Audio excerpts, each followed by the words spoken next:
Good evening. Hello. How you doing? Hi, everybody.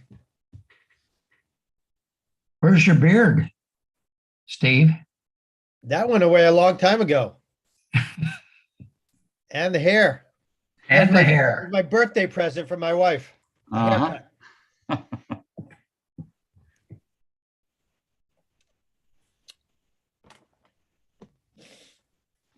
Never could grow a beard. It's never, what can I say? Yeah. I always, I had fleeting thoughts now and then of wanting one, just never got there. I can grow one in 2 weeks, so. Yeah, I just look scruffy. Plus, it's not possible for other relationship reasons. There you go. Yeah. Hello, everybody. President Donner. Hi, Michael. Michael, Hi. How's everybody doing? good. How are you? Great, thank you. Your background never gets boring, Craig. Yosemite's amazing. It is. It is. Thank you. It is. I think I even took the picture Really? a long time ago. Well, Understand the mountains are going to get 3 feet of snow with this storm. that's what I heard that as well. Exciting. They got a couple inches or 6 inches or so yesterday. I was up there. Ah,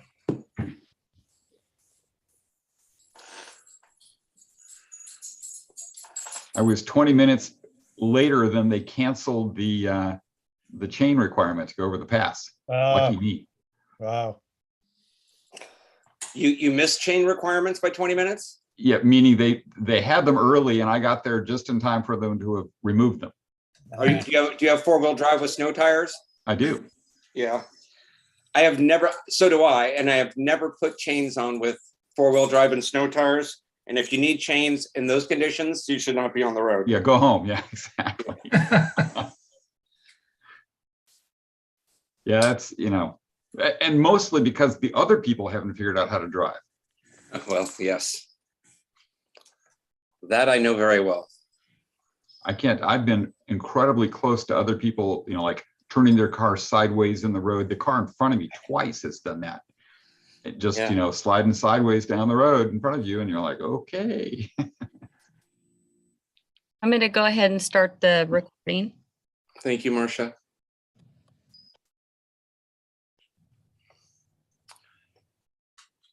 Chief, did you hear that Director Bates will not be in attendance tonight? I did, sir. Okay.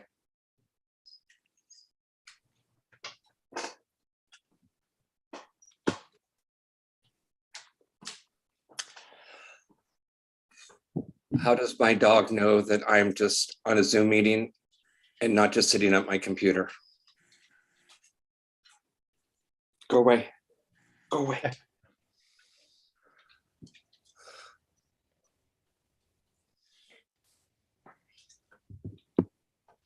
All right, I have 6 o'clock. I'll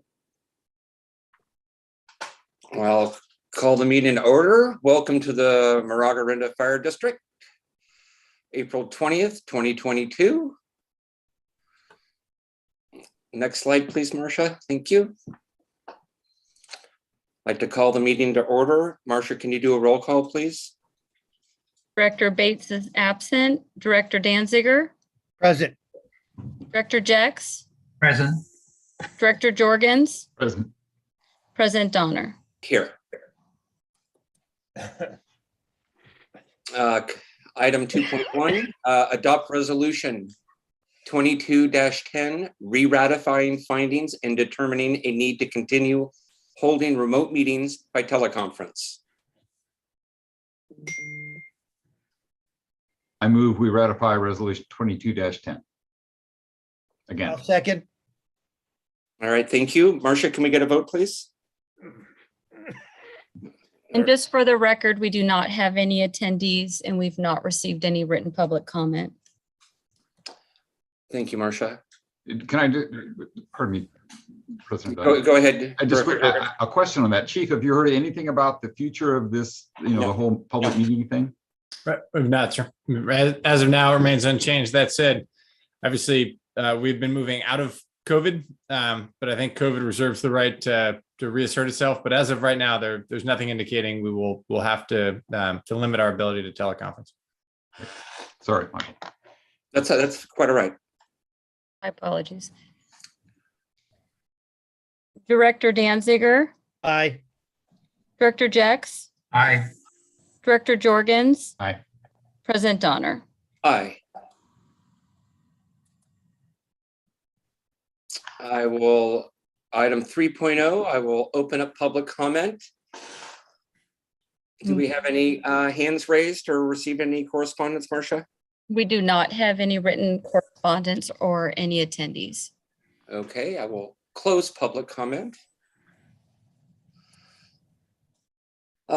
We will adjourn this meeting and go to closed sessions, and we will return at 7 p.m. We'll see you at the other side.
That's why I tell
Marcia, are we all here? Yes. Okay. I would like to call the meeting to order. Marcia, can we do a roll call, please? Director Bates is absent. Director Danziger, Present. Director Jex, Present. Director Jorgens, Present. President Donner. Present. I'd like to start off with the Pledge of Allegiance. I pledge allegiance to the flag of the United States of America and to the republic for which it stands, one nation, under God, with liberty and justice for all. Item 6, report of closed session actions. We have nothing to report at this time.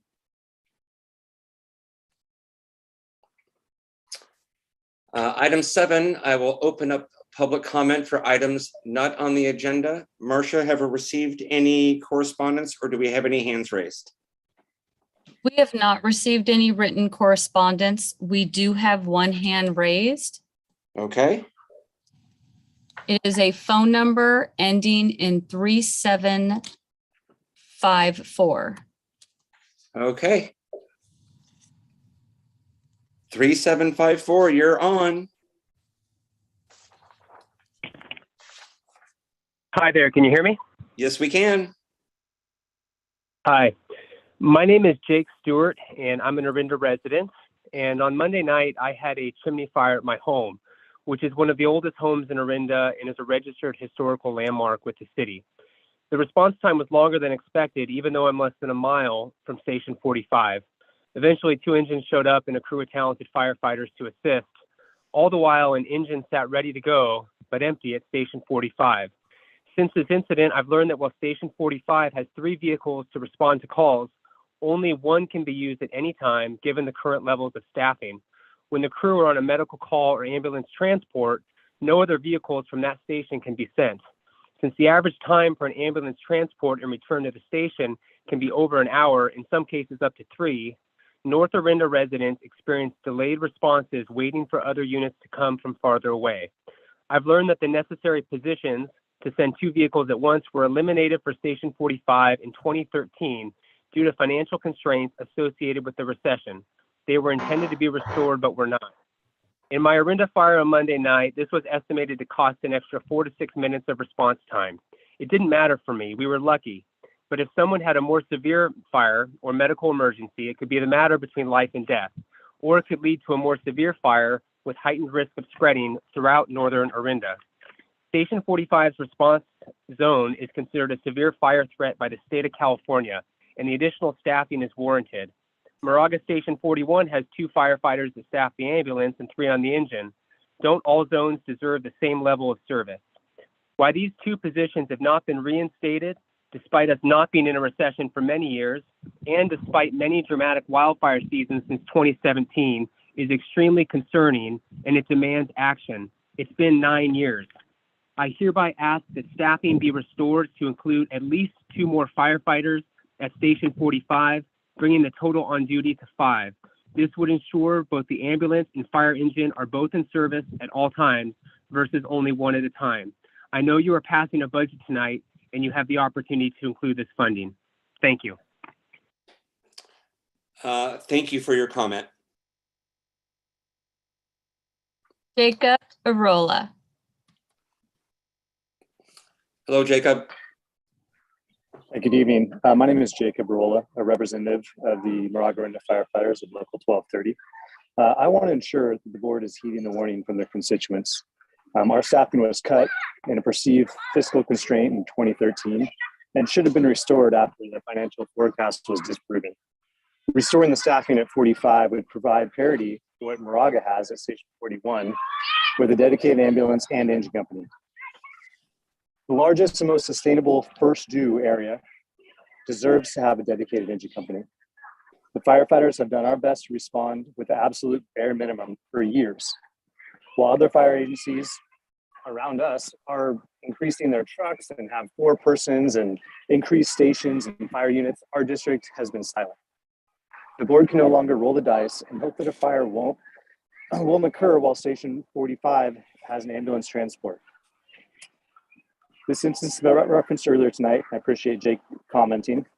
And we had a successful outcome with no injuries or fatalities. But please do not continue to put the firefighters and the community at risk with our limiting staffing model. I recognize that prevention is a crucial part of keeping our community safe, and I support those efforts. I suggest the board start considering our firefighters as a form of prevention.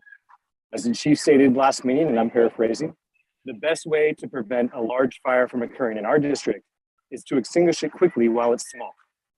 I ask the board to please provide the firefighters the staffing to utilize the resources we have to do our job. Thank you.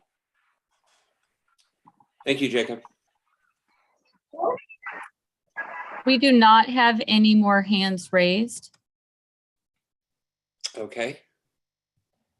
I will. I apologize. We do have one person that just raised their hand. Okay. Sandra. Hi there. Can you hear me? Hi, Sandra. We can hear you. Hi, great.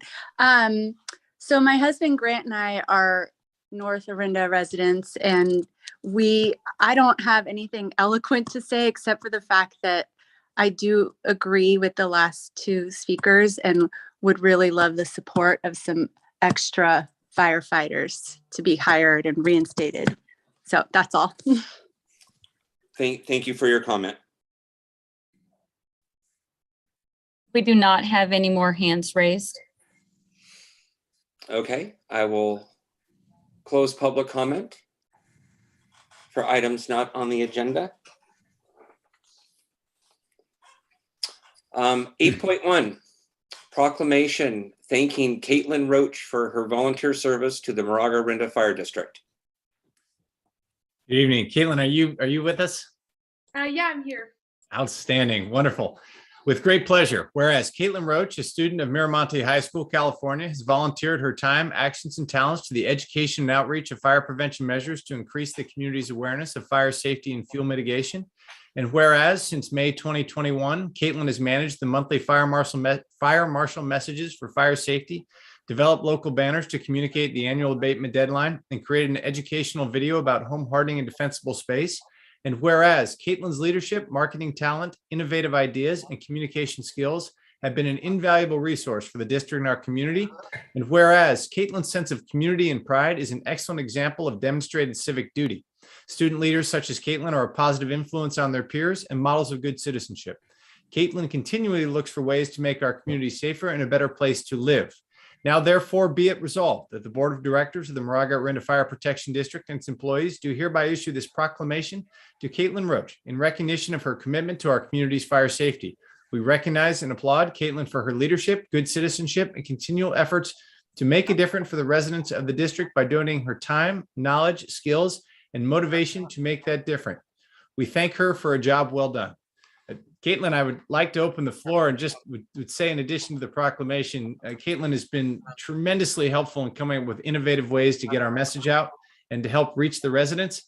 We certainly appreciate the help, and we look forward to her continuing efforts as we move through this fire season. Caitlyn, if there's any words you'd like to say, please, the floor is yours. Yeah, just quickly, I wanted to say thanks so much for the recognition. And again, I really just enjoyed volunteering at the MOFD for the last year. It's really been a highlight of what I've been doing so far.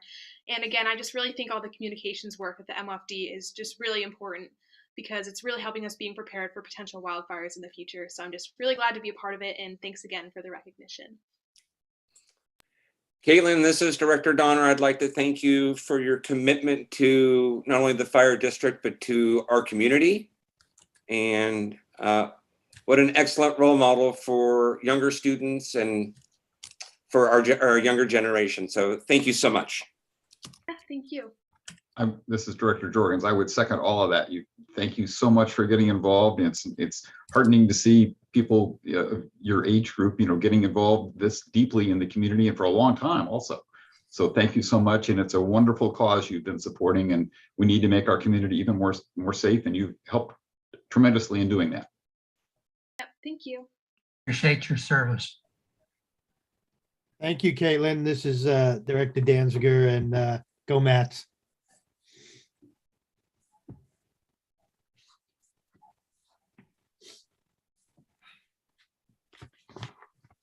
I will open up public comment for the proclamation of Caitlyn Roach. I'm sure there's some very proud parents there. We do not have any hands raised. Okay, I will close public comment on item 8.1. And so for just before you move on, just 1 second, I just want to ask a question. So this proclamation, I assume we all have to go in and sign it, correct? And then Caitlin will get a copy at some point. We all get to go in and sign it. Yes. What? Yes, sir. Then we'll get it together, get it to Caitlin, and thank her again for all of her efforts. She also, as you saw last week or earlier this week, I suppose, or last week when we were out working on the FACA, she's been going through that training as well to increase her awareness of how these things work, to be able to add some sort of the personal experience to the message as a way to be more efficient and effective in the messaging. So really has been committed and been very helpful in coming up with new and innovative ways to reach the public. That's awesome. Chief, this is Director Donner. Possibly, maybe we can present Caitlin her certificate at the open house, the fire department open house. Yes, sure. Absolutely. That's All right. great. Thanks again. Item 8.2, proclamation honoring the Contra Costa Regional Fire Communication Center during the National Public Safety. Great. We've got Jen, you're with us, Jen Masterson from Comm Center. Yeah, I'm here. Outstanding. Thank you for joining us. Whereas emergencies can occur at any time that requires police, fire, or emergency medical services. When an emergency occurs, the prompt response of police officers, firefighters, and paramedics is critical to the protection of life and preservation of property. Whereas thousands of dedicated telecommunications professionals serve the people of this country every day by answering phone calls for police, fire, and emergency medical services, dispatching appropriate assistance quickly and efficiently. Whereas the dispatchers and system status controllers for the Contra Costa Regional Fire Communication Center perform a critical function and are a key link in the public safety chain, which protects all of us, and are constantly striving to improve their emergency response capabilities through leadership, dedication, and technology, processing over 231,000 phone calls a year. Whereas the life and safety of our residents in the Moraga-Orinda Fire District are dependent upon the quality and accuracy of information obtained from citizens who call the dispatchers and system status controllers for the Contra Costa Regional Fire Communication Center. And whereas the dispatchers and system status controllers are the single vital link for our firefighters by monitoring their activities by radio and providing them essential information. Each one exhibits compassion, understanding, and professionalism during the performance of their job each and every day of the year.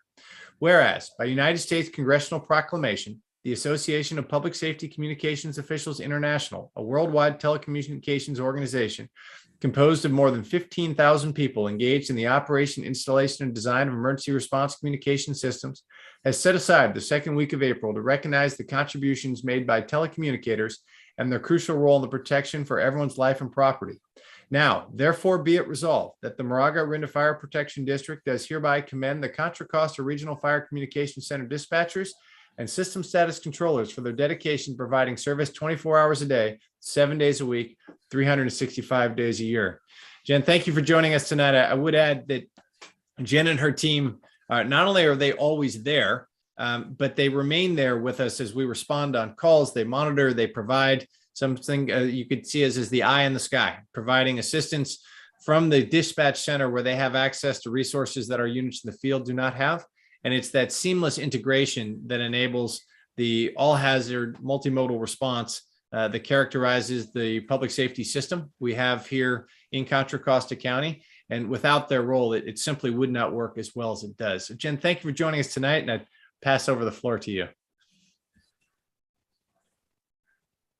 Not much to say, just thank you guys for everything. We're happy to serve you guys. Thank you, Jen. Jen, this is Director Donner, and having been in the fire service for 31 years, and you know, you guys are not recognized enough, but we certainly consider you family as part of the fire department family. So thank you for your dedication. Thank you. Director Jorgens, I would, I thank you again. You know, all of us who have ever called 911 and everything certainly appreciate all that. So that's great. And Director Danziger here, I'd echo what both those other directors said and offer my own thanks for everything you do and for all the dispatchers down there. Tell them we said thank you very much. Dr. Jack said, just like to again extend my congratulations to you and appreciate the work you do that certainly important to our communities. Keep it up. Hey, so I have one more question. As long as you're on, I might as well just ask this question because it comes up all the time. And you probably are, I mean, I certainly could ask the chief, but as long as you're here, just so we can get it on the record. Cell phones, somebody calls 911 from a cell phone. My understanding is you don't know the address that's coming from and they have to tell you the address. And can you just tell us just quickly how that works? Yeah, of course. A cell phone. So we do have a lot better technology. There is a few new program, Rapid Deploy, that we've been using that actually imports cell phone data and gives us a fairly good GPS location. Oh. That is not always completely accurate. We do have abilities to text back and forth sometimes with the phone and request GPS data. They can share their location. So cell phones can be very handy, but at the same time, I think my recommendation would be people should be using whatever is the most handy. And when you say that they don't have to tell you their address, when they call 911, we're always have, whether it's a cell phone or a landline, we always have them confirm it no matter what. But on a landline telephone, you are correct. There is that physical address that does pop up with the Annie Alley, which comes through the phone service, which is the address and telephone number. But that's not foolproof also. I mean, depending on, sometimes people will move and their Annie Alley doesn't get updated and locations can be incorrect. So yeah, I mean, I would never discourage somebody from using their cell phone if that's, what they had handy. A lot of times we find that people will default to their home phones and we get into an issue with like cardiac arrest or something like that, to where we need to get that phone to the patient. And that becomes another hurdle to be able to give instructions and have somebody on the phone and they can't get that phone actually to where that patient is. So I think my advice would always be, whatever you're the most comfortable with. If you are having an issue getting through, because cell phones typically will go through CHP and they transfer to us, and your landline phone will go to the nearest police department or sheriff's department and then come to us. So no matter what, you're going to get transferred into our center. Just depending on whether it's a cell phone or a landline is who's transferring. So I have a quick question. Cell phones don't automatically go to CHP like they used to. They go to you now? No, yeah, I said they go to CHP, they transfer to us. Okay. Yeah. So And then it's your always good landline, to- your landline goes to the sheriff's office or a PD and then comes to us. Right. I always try to tell people to put in their local agencies in their cell phone. Yeah. Thank you. No Thank problem. you. Thank you, Jennifer.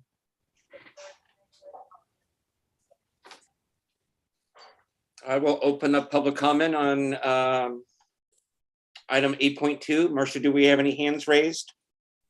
We do not have any hands raised or received written public comment. Okay, I will close public comment on item 8.2. And we will move on to the consent agenda, items 9.1 through 9.7. I would request that we remove the minutes from the consent agenda. I have a few comments I want to make on this. Okay. Anybody else have any other requests or questions about items 9.1 through 9.7? I'd like to remove item 9.7.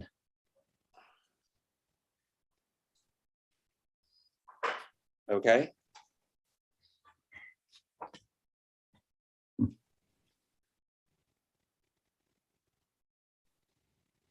So we're going to remove 9.1 and remove 9.7. I would move then that we approve the rest of the consent agenda 9.2 through 9.6. I'd second that. Marcia, may I get a vote, please, for 9.2 through 9.6? Director Danziger, Aye. Director Jex. Was that an aye? I'm sorry, I didn't hear. Yes. Director Jorgens, Aye. President Donner.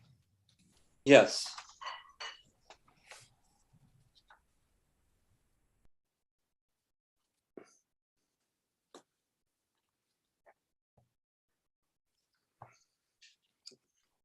Next slide, please, Marcia.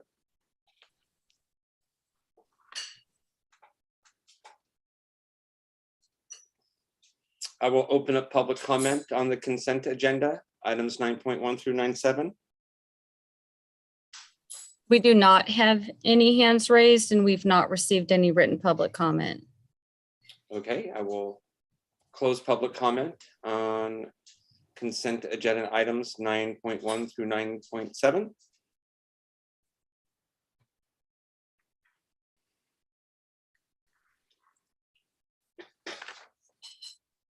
And we will move on to the regular agenda.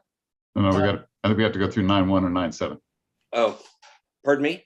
Oh, I think that's what happens. Yeah. Say that again? I think we have to address 9.1 and 9.7 at that point. Okay, We took those out of the consent agenda, another part of the regular agenda. okay. So 9.1 was my thing. I'll go first if that's okay. Go ahead, Director Jorgens. So I just had some comments on the thoroughness, I'll call it, of the minutes, and I think there's been an effort already to go back and modify them and just put in verbatim, so there weren't questions about interpretation of what was said or anything. And I think Marcia might know about those. I think we all received copies. I read it and it seemed, the revised copy seemed accurate to me. Marcia, could you put up the verbatim transcript of the page 9 of the minutes as discussed? Thank you. So I guess the way I looked at that was they're verbatim, so it's hard to have an interpretation of things that are verbatim, and therefore it should be not controversial. So I would move that we approve the minutes as adjusted by Marcia with what she's putting up now. Second that motion. Okay, Marcia, can we get a vote on 9.1, please? Director Danziger, Aye. Director Jex, Aye. Director Jorgens, Aye. President Donner. Aye.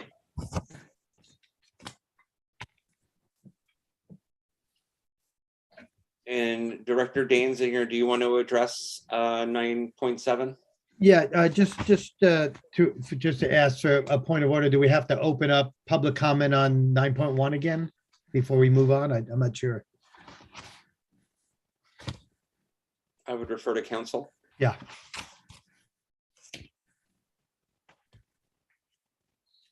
You're on mute, John. Sorry. Yeah, you should take public comment before you vote on it. Okay. I will open up public comment on consent agenda item 9.1. Marcia, do we have any hands raised? Do not have any hands raised and we have not received any written public comment. Okay, then I will close public comment on 9.1 and we will move to 9.7. President Donna, this is Director Danziger. I asked that this one be removed. Excuse me. This item is to reject the claim from Frederick and Doris Sue in the amount of $168,609. It's pretty extensive documents here, And it's this couple is filing a claim against MOFD for fuel mitigation work that was done on their property that they claim damaged their property during this work by our contractor.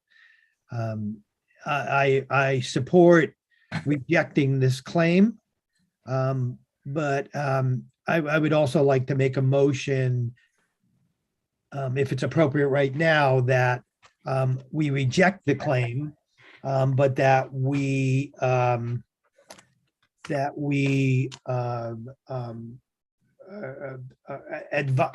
somehow in whatever documentation that we send to the Sues, that we ask them to that it would be more appropriate for them to forward this claim to our contractor, and also that we direct our council to prepare something to send to them. I'm thinking about this as I go. That our council send the Sues some letter telling them we've rejected it and asking them that it's more appropriate to send it to the contractor as well, and additionally that we would forward a copy of this to the MOFD insurance representative.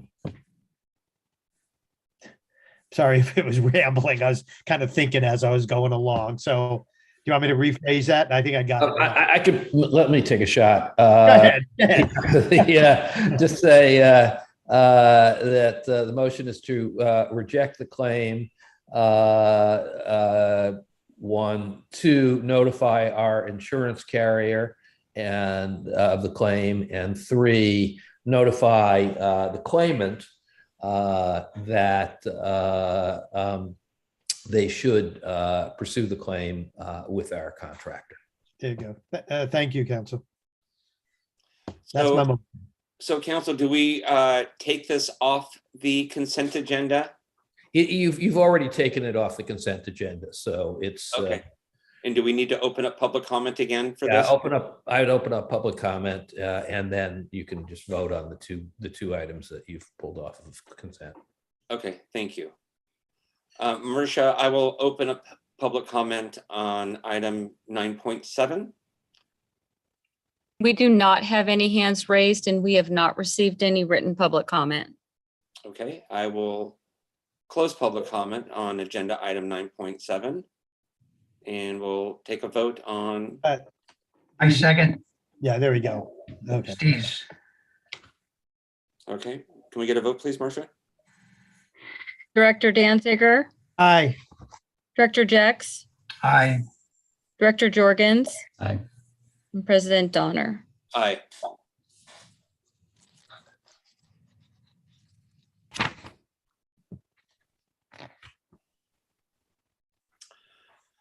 Moving on to the regular agenda, item 10.1, long-range financial forecast, April 2022. Good evening, directors. The long-range forecast was presented to the board in a public workshop at the March 16th board meeting. The board directed 3 changes to the forecast, which have been incorporated. The first change is to add the Tunnel East Bay Hills Fuel Break Fund. This was added on lines 52 through 56. The second change was to add $750,000 per year for grants to residents for fuel mitigation and home hardening. This was added on line 24. The third directed change was to forecast the minimum cash every year. This is included on line 4. The forecast has been updated in attachment A. Staff requests board direction. This concludes my comments.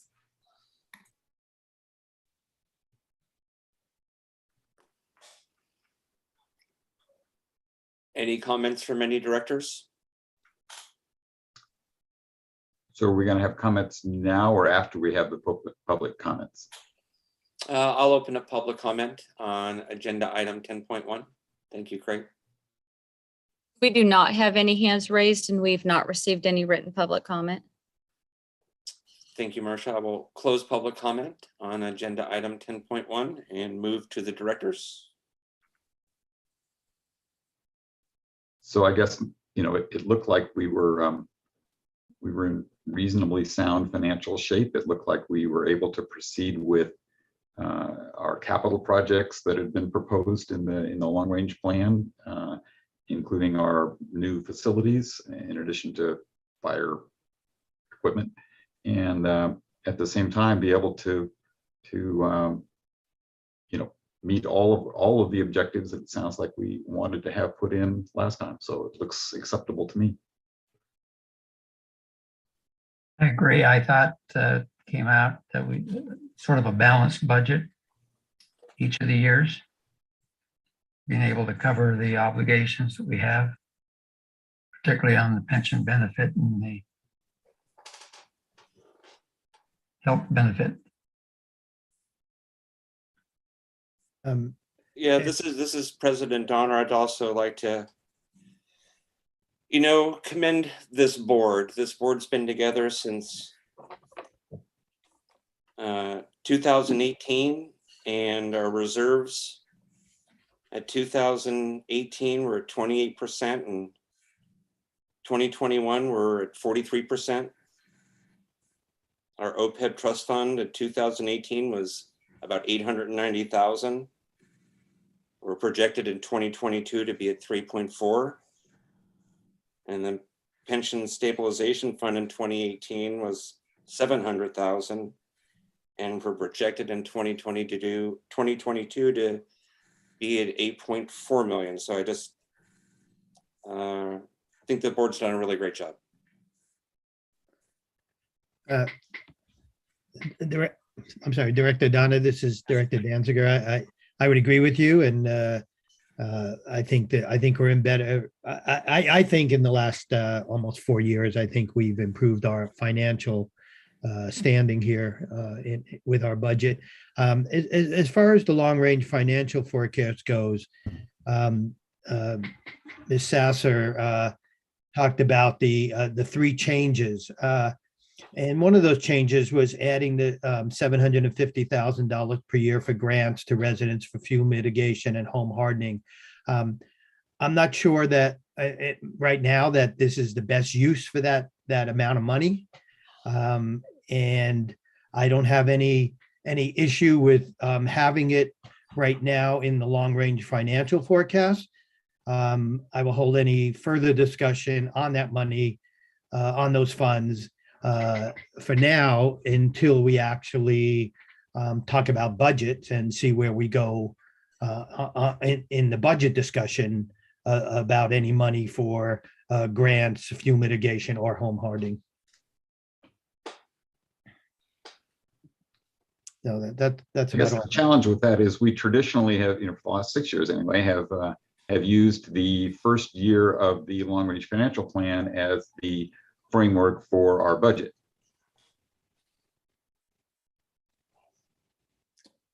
Well, I'm just saying the way it's worded, I personally, the 750,000, if it was worded more fire prevention activities, something like that, I'd probably be more willing to approve it, but right now, until we discuss it during the budget, I'm going to hold off on any further discussion. Okay. Again, I guess it's a little bit semantics, but at the same time, it's traditionally we have had the discussion about the philosophical questions. I think during the long range financial forecast plan, because that's where you talk about big dollar amounts and where our priorities are on what things we can fund and what things we can't fund, rather than the budget was normally more the smaller picture things and the nearer term things. Okay. Yeah, I noticed that that item was not in the current budget for 2023. And so there is a difference. for that amount. I think the general fund shows a surplus of 822,000 in the operating plan. And so my assumption was that they should conform. I think the No, sir, awkwardness is that we happen to have both items on the agenda on the same meeting, which is, I think, unusual.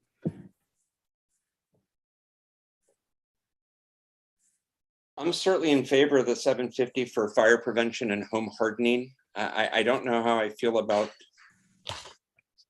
going in and making homes compliant with fuel mitigation. Because we can do like if we were to do the fire retardant vents, like I can't think of the name of the vents. You know, that's something that we can hire a contractor to install, and they're done. It's that house now has fire retardant vents. With the fuel mitigation, you know, there's going to be new growth, and I'd just like to see something that we are able to keep better track of than fuel mitigation. This is Director Jex.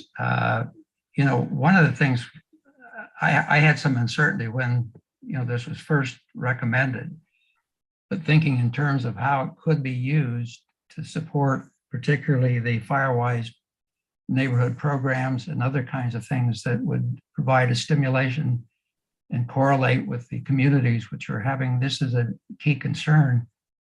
I think there's ways to structure it that I believe will work and could be extremely beneficial, both communities, to achieving those objectives. I think there's definitely the structuring of how it would be done and how it would be managed and so forth that need to be worked out. But I think that's something that we can do. Oh, I agree. I think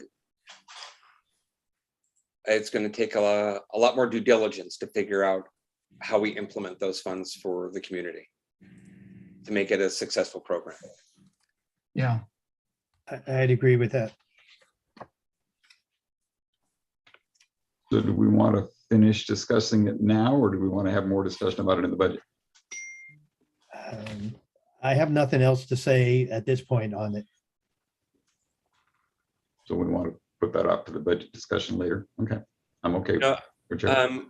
Excuse me, Director Jorgens. We have a hand raised now. I'd like to let that person have a chance to speak.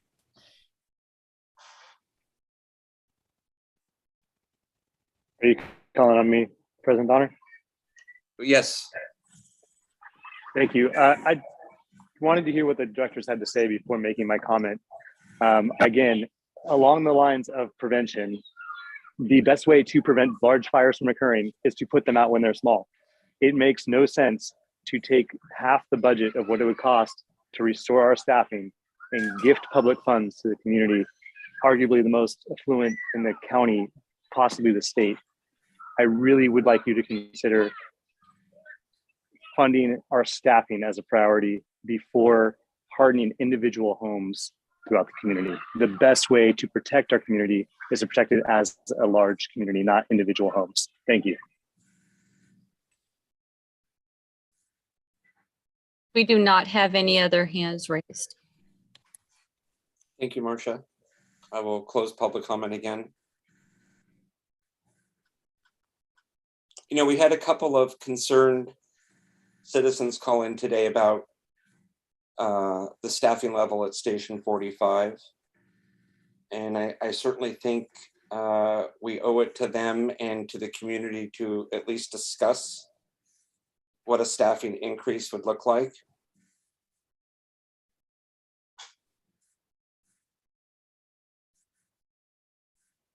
President Donna, later on in the meeting, we will have an opportunity to talk about future agenda items. Maybe that would be an appropriate time to bring that up. Okay. Thank you, Director Danziger. Or during the budget discussion too.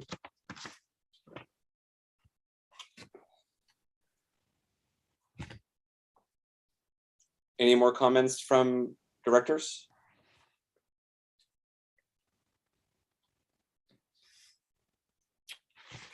When I move on, I would recommend we adopt the long-range financial plan as presented. And second that. Okay, Marcia, can I get a vote, please? Director Danziger, Aye. Director Jex, Aye. Director Jorgens, Aye. President Donner. I'm gonna abstain.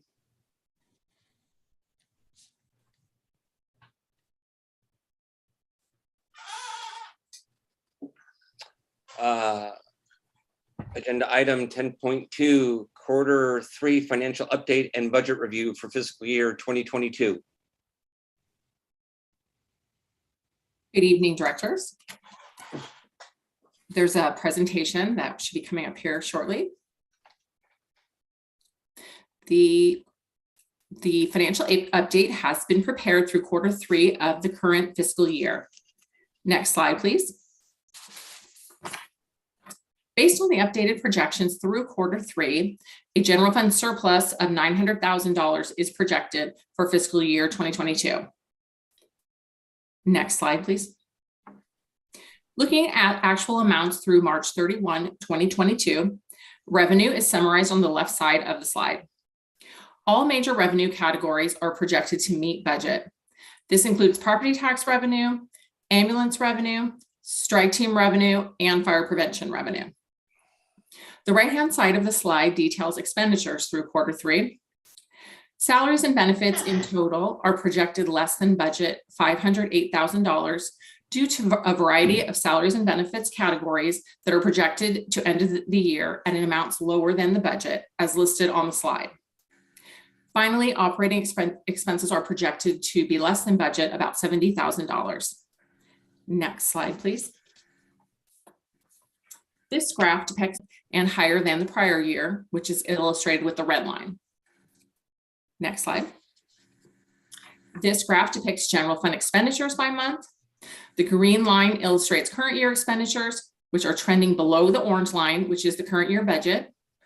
The green line is higher than the prior year, which is illustrated with the red line.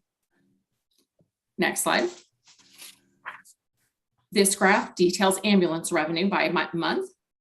The vertical bars show the number of transports by month. You can see, starting on the left side of the graph, how the blue columns, which reflect current year transports, are more than the prior year transports, which are the orange columns. This has resulted in increased ambulance revenue compared to the prior year. The gray line depicts current year revenue, which is trending with the blue line, which is the budget, and is higher than the yellow line, which is last year's ambulance revenue. Next slide.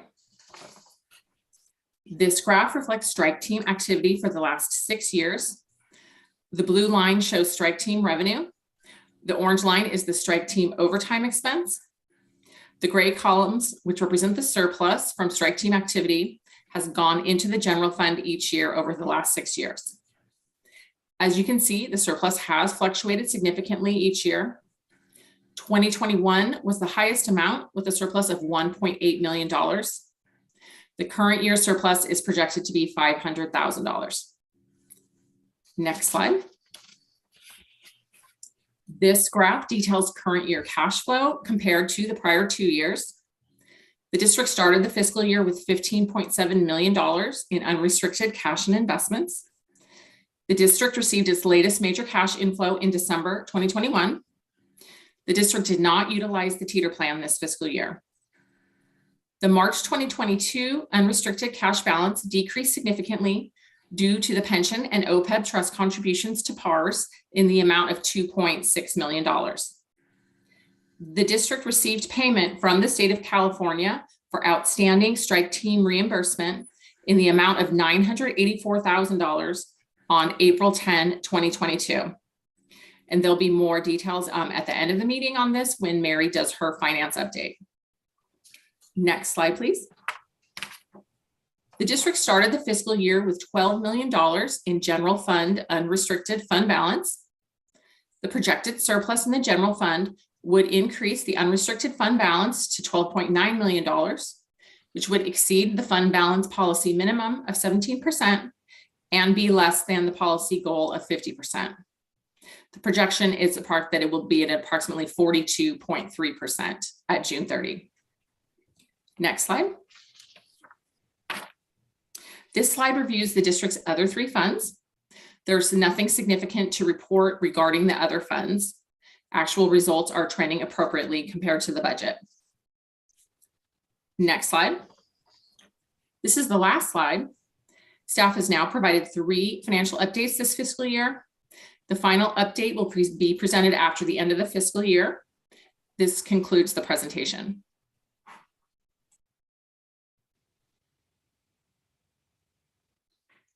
Thank you. Thank you. I will open up public comment on agenda item 10.2. We do not have any hands raised or written public comment. Thank you. I will close public comment on agenda item 10.2. Directors? This Director Danziger, one quick question I have is, I guess it'd be more for the chief. Chief, do you think the increase, which is significant in leave usage, do you think that's due to the pandemic? Or is there some other factor that I don't know about, or we don't know about? That's correct, sir. We've been very aggressive in encouraging employees, if they weren't sure if they were sick or not, to stay home. And then with the appropriate leave transfers to support that, that was done to protect the workforce and protect the community. That obviously is a change from the pre-pandemic model, which was particularly during the summer months when we have strike team activity and we're typically staffed short and reliant on people coming in working either overtime or mandatory overtime. The old sort of fire service mantra was, you better be really sick before you're taking sick leave. And the pandemic has upended that appropriately, especially during the early days with the inability to test and the unknown of how things transfer. And then as the pandemic has ground on, if you're not sure if you're okay, don't come to work, has remained the guidance. And so that absolutely has a correlation to increased leave usage. And I know as a board, we've approved, COVID leave, various types of COVID leave. I'd like to see at some point kind of a breakdown of the leave and see where it fits in, how much COVID leave, kind of just a breakdown of the leave and how much COVID leave that people are using as opposed to just regular sick leave. Okay, sir. Maybe in the HR report next month or something like that. However you want to do it. Yes, sir. Mhm.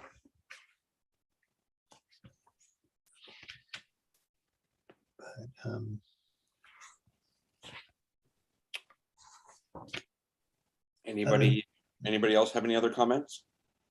Directors? Just thank you, Gloria Ann. I think Thanks, Glorianne. I like the trends. You like this trend, especially on the reserve fund, don't you? Yes. I want to see a smile. Yeah, I see it.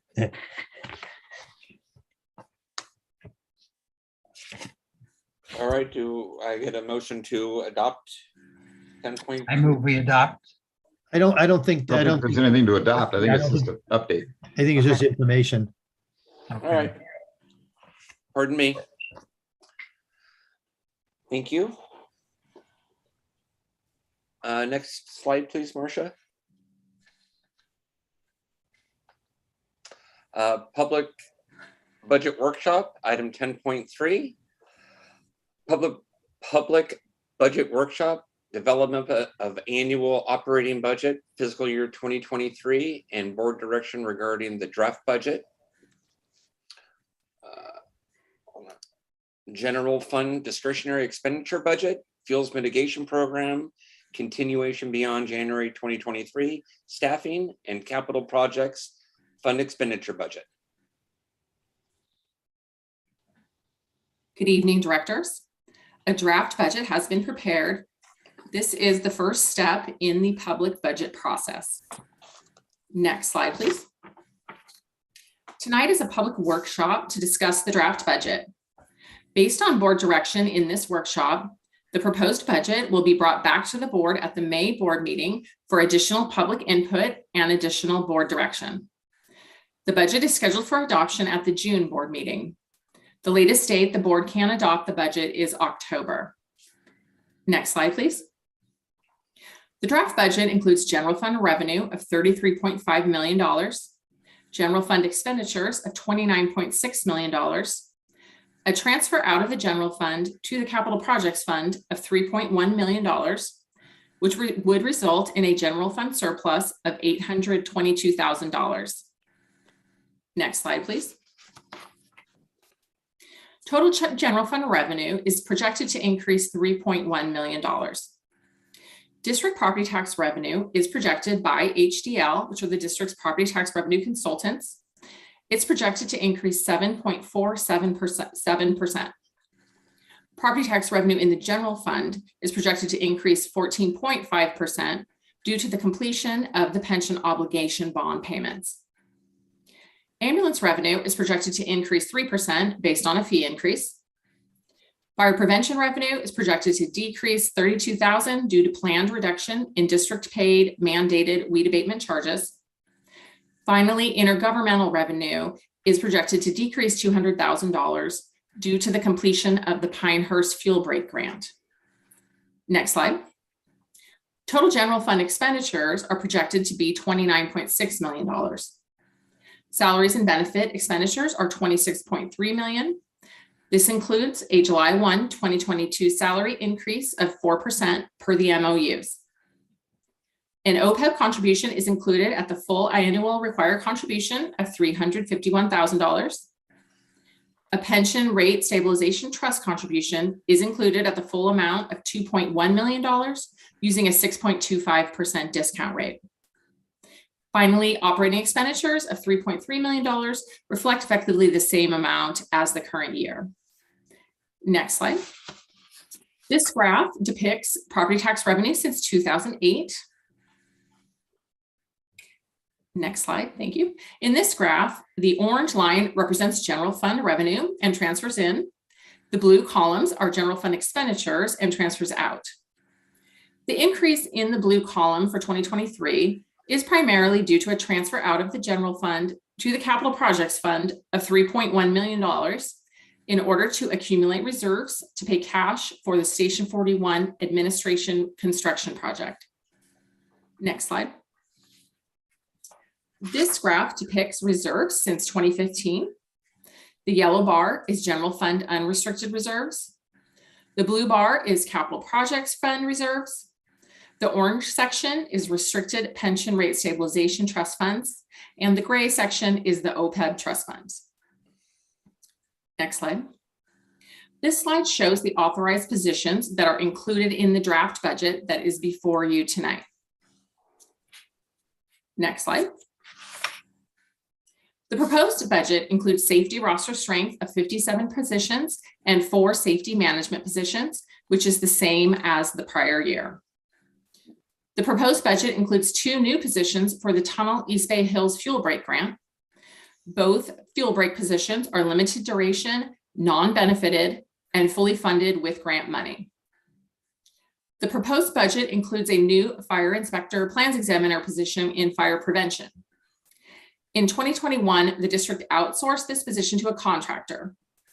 The total cost of the new position is $175,000 per year. The cost of the contractor has increased to $260,000 per year, resulting in projected savings of $85,000 per year by bringing back the position. The proposed budget also includes the continuation of 3 full-time fuels mitigation specialists. The positions were authorized for a limited term of 3 years, which expires in January 2023. Staff requests board direction regarding continuation or elimination of the fuels mitigations program. Annual cost of the 3 fuels mitigation positions is $240,000 total. Next slide, please. Many of the district's expenditures are required based on contractual or legal agreements. The non-discretionary expenditures are detailed on the slide and total $25.9 million. Next slide. This shows expenditures that are not mandatory, but they represent a continuation of effort. These expenditures are listed on this slide. The draft budget includes the capital projects expenditures listed on this slide, which total $2,040,000. The draft budget also includes a transfer out of the general fund into the capital projects fund of $3.1 million in order to accumulate reserves in the capital projects fund to pay cash for the Station 41 administration construction project. The capital projects fund projects a surplus of $2 million in this budget, and available reserves at June 30, 2023 are projected to be $6.4 million. Next slide. This is the last slide. Board direction is requested regarding the draft budget, which will be brought back to the board at the May board meeting. Specifically, we request direction regarding the continuation of effort expenditure budget, the continuation of the fuels mitigation program beyond January 2023, staffing, particularly the addition of the fire inspector plans examiner position, capital projects fund expenditures, and any other draft budget changes the board would like implemented. This concludes the presentation. Thank you.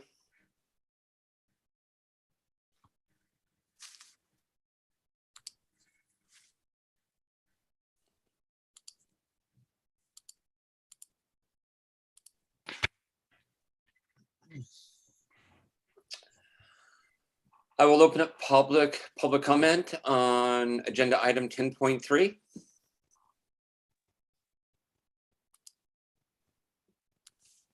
We do not have any hands raised, and we've not received any written public comment. Okay, I will close public comment on agenda item 10.3.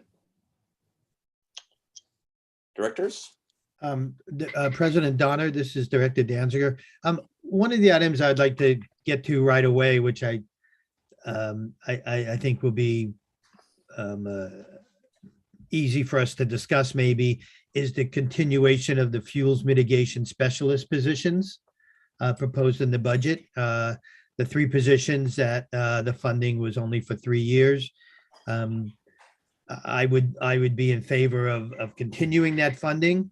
And in fact, I would looking at a surplus we have, I would actually be interested in throwing this out to the chief or fire marshal, whoever wants to answer it, is would they be in support if the board could come to some agreement on this? Would they look to have maybe add another position in that area? I was just thinking the possibility of adding another fuels mitigation specialist. I think we get a lot for our buck there, a big bang for our buck in the fire prevention. I'm just not clear. I'm sure during inspection season, which is starting now, there would probably be enough work for 4. I don't know about the other times of the year. So I would be interested to hear the chief's perspective on that.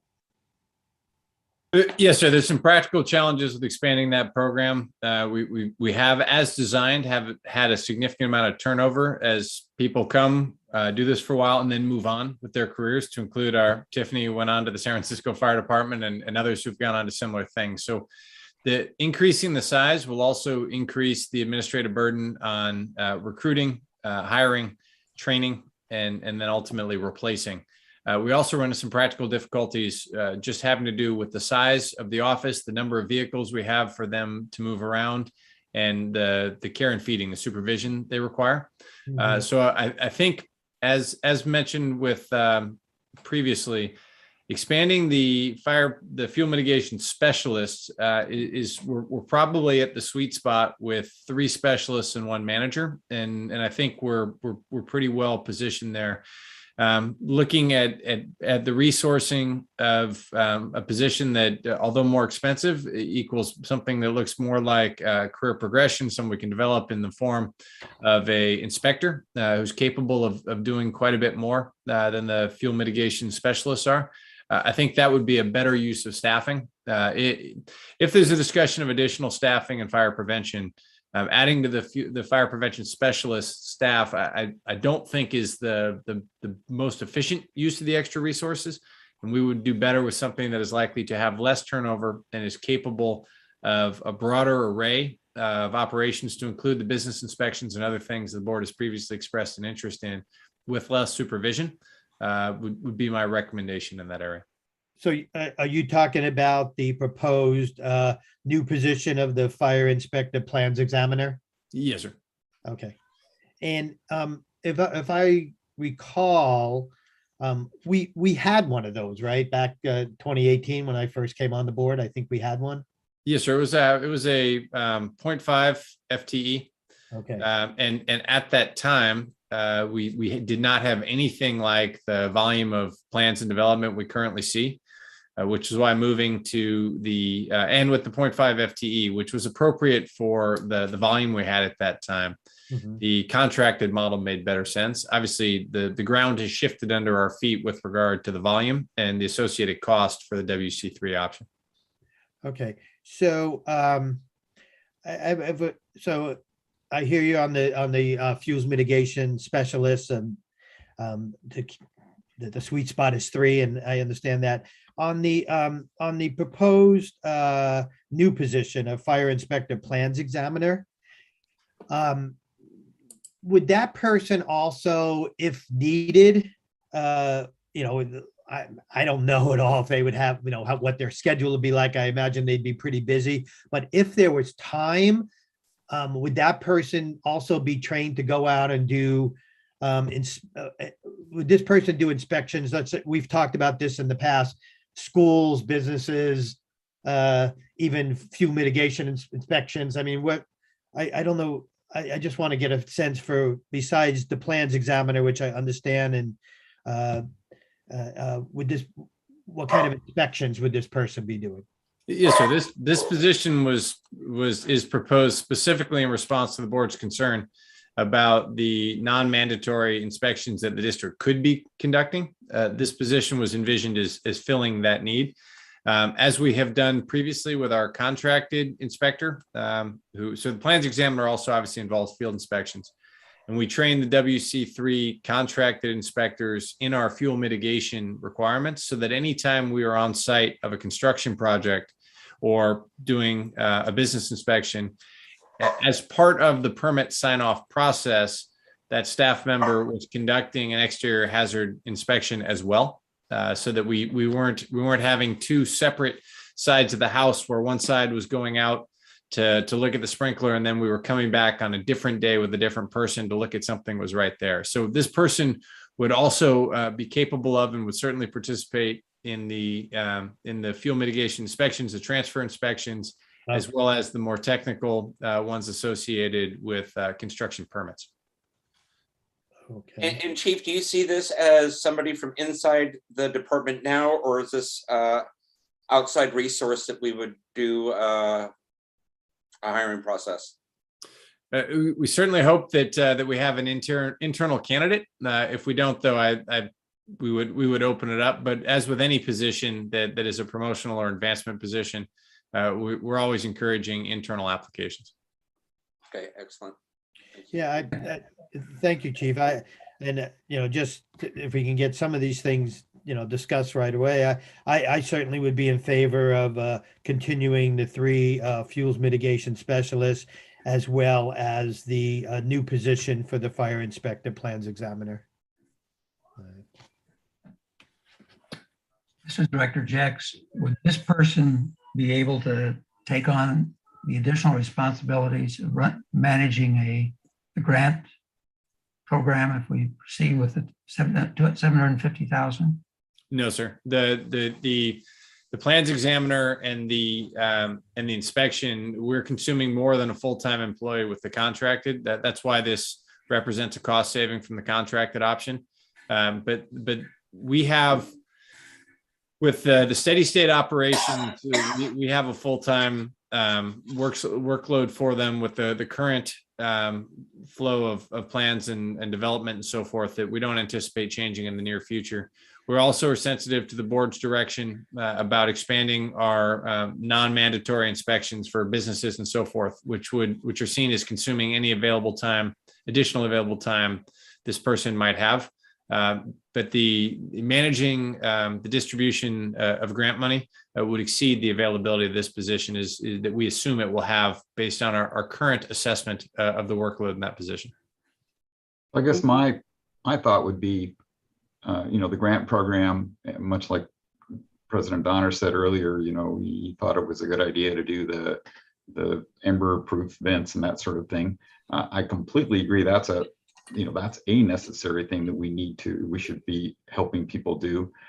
I guess I had envisioned the grant program, instead of adding a person to the inspection / chipper program, because the chipper program a lot of the year is not actually fully utilized. And I think that if you want to add a person, I would say you could add a person that maybe it isn't a full-time job, but much like the Diablo Fire Safe Council has people that, dole out the money, but the way they do that is, it's matching grants. They make you take before and after pictures. They make you document, who you used to do whatever work you were doing. I think it's a very well-organized, efficient, not too much overhead kind of project. And it certainly is a big incentive. We have the Sleepy Hollow example that we have referred to a number of times, the No Juniper Left Behind, that really shows that there is a lot you can do that is often a one-time thing. Once you take out things that are super fire hazards, and as long as you meet the code when you replace them, or if you don't replace them, the trimming up trees, you only have to trim them up once. The bottom branches don't grow back out again. I think there are a lot of things we could do in a grant program, then if we need to monitor it and implement it internally. I think that would be great, adding a person there instead of to the other staff, or even maybe it's all semantics. Maybe they could do more things in the various seasons that we have. But the home hardening, all of that is something that is not cheap. The little vents cost $5 a piece. We could have a negotiated contract with the vendors that sell those things and make sure that our local MOFD district residents can, as long as you have the coupon code and you send them to an address that's within our district, they could get the certain discount. I think there are a lot of things we could do to help people. And we had talked about the philosophy in the past. We have these great new fire codes, which is terrific. And we have the stick that we get to carry around. They get, you get the citation book we can carry around, but it's really nice to be able to go out before you get public backlash about fully implementing some of the pretty strict code things we have. It's nice to walk around with the checkbook and the citation book at the same time, or at least have those two concepts available. So you can say, well, you can do this work, you can harden your home, you can be part of for example, a Firewise community as an example. We already have MOFD involved in helping the people and approving the plan that they have for doing the fuel mitigation and home hardening work. It has to get approved by a national organization. I think it's based in Colorado. And they already have to have an infrastructure. They have, people that are in small communities, and sometimes it's only 8 or 10 houses that are members of these things that are able to then be the implementing body for the funds, much like HOAs can do that sort of thing. They have open space sometimes they do mitigation work in, but it really does help to motivate the people to get together, act as a community. We already have our outside counsel that said grants are a legal way as long as you give them out fairly and equitably, and basically to everybody that qualifies. So I personally think that it's important for our fire district to not only have it's a three-pronged thing. There's the enforcement, there's the suppression, and there's the incenting people and the helping people to actually do the mitigation that is required by mitigation and hardening that's required by our fire code.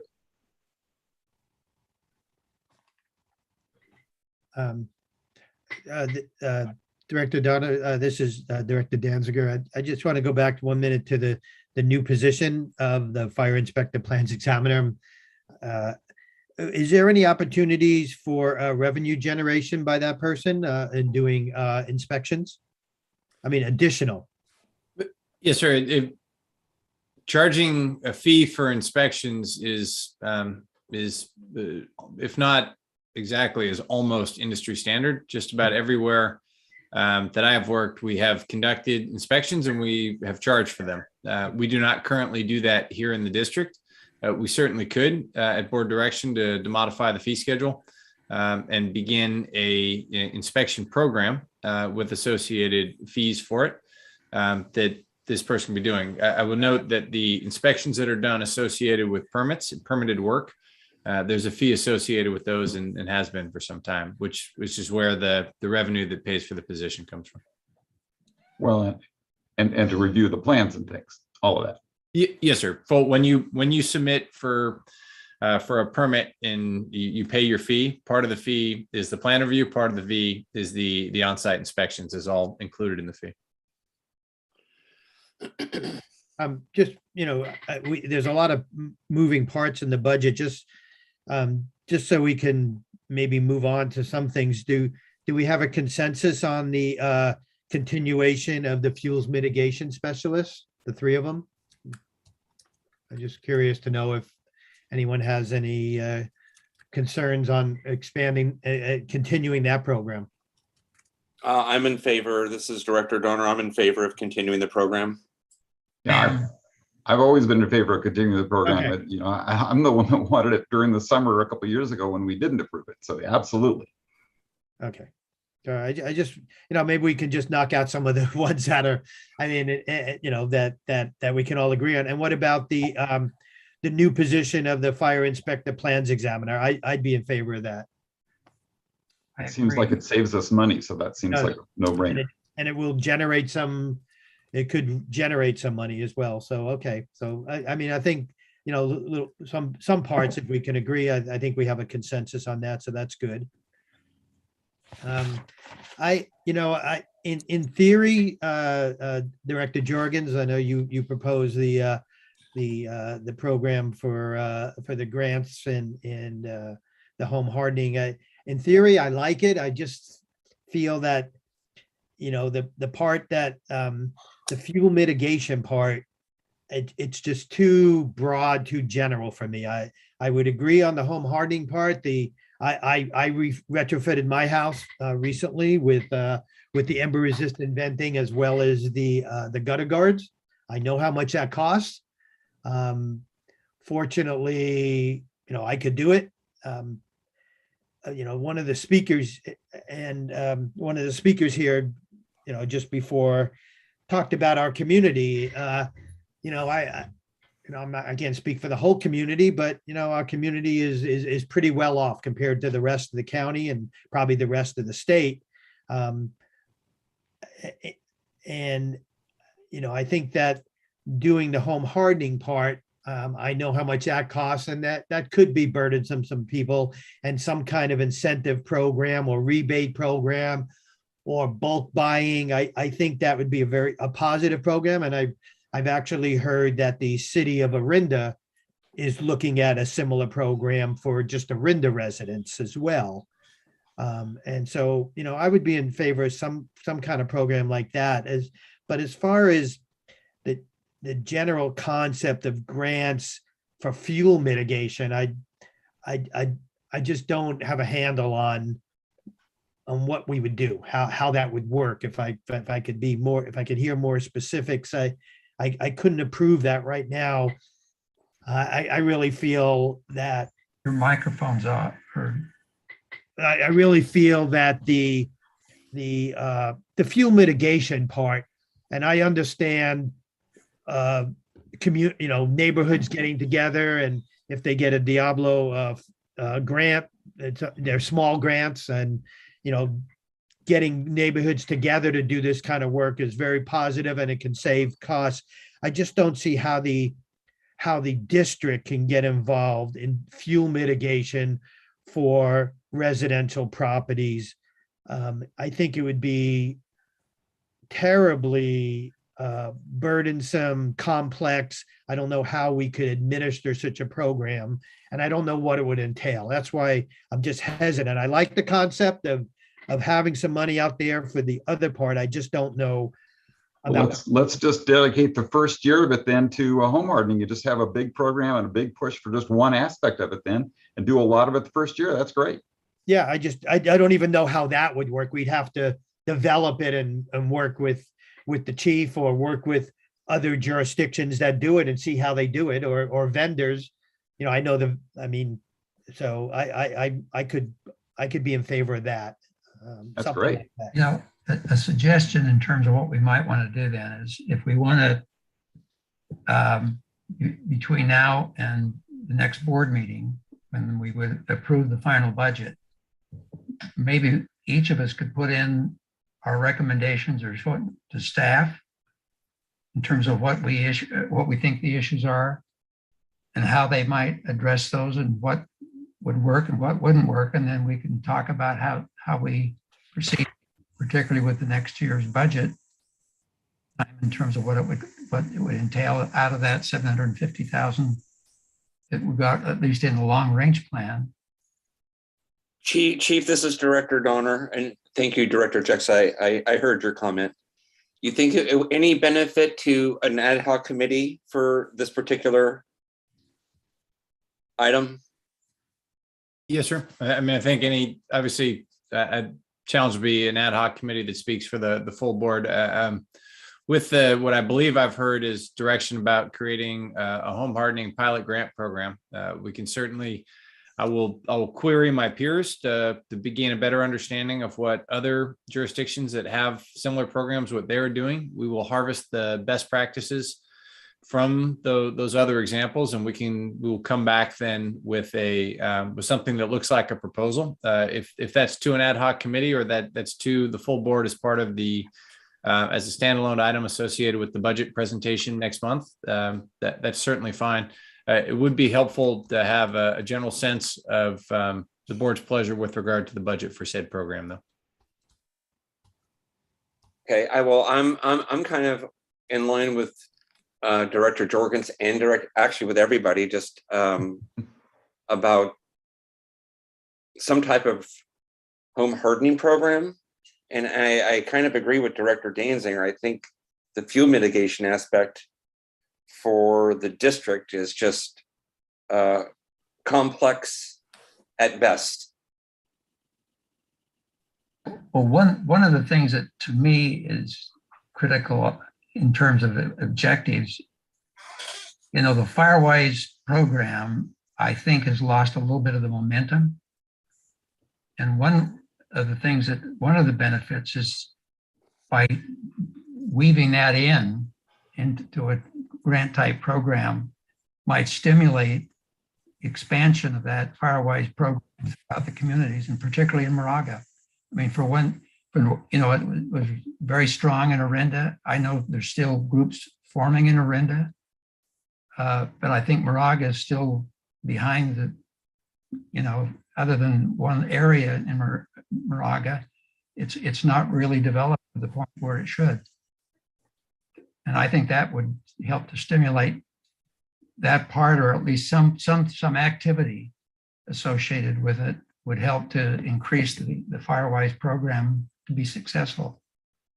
So you're suggesting that we would donate a set amount to a Firewise community?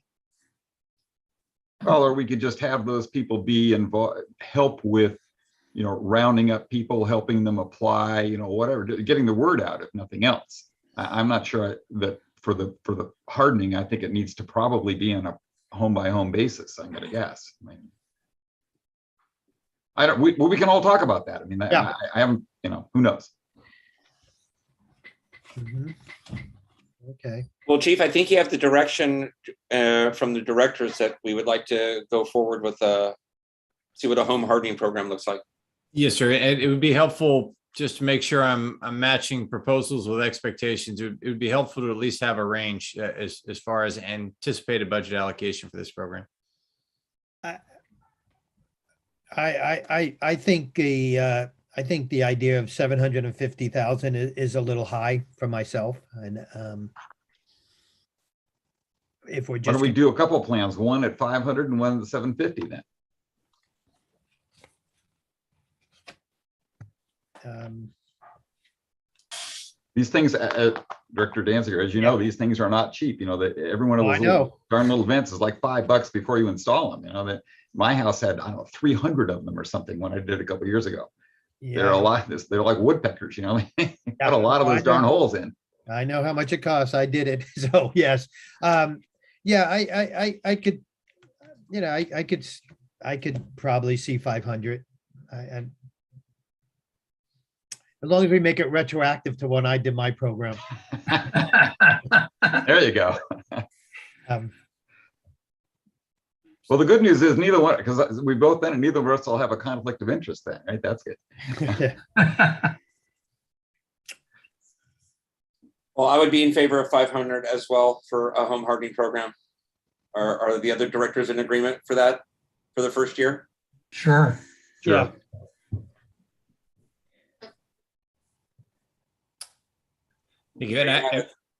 I'm sorry, just to make sure we don't move off it before addressing the second to last item.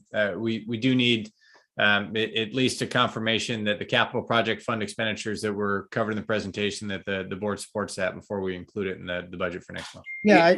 Hold on one second, Director Danziger. I would like to do one thing, Chief, before, you know, I know that the previous meeting we had talked about paying cash for Station 41. I would, you know, we have the resources to at least look at and hear what, you know, paying half and financing half, at least look at what those costs would be. I think we owe it to at least do a little due diligence instead of just flipping the bill for cash. See if exploring a couple of other options. Understood, sir.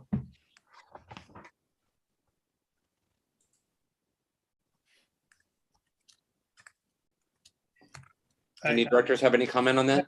I think that's a good idea, and I think that could be another agenda item. I mean, or a part of this budget.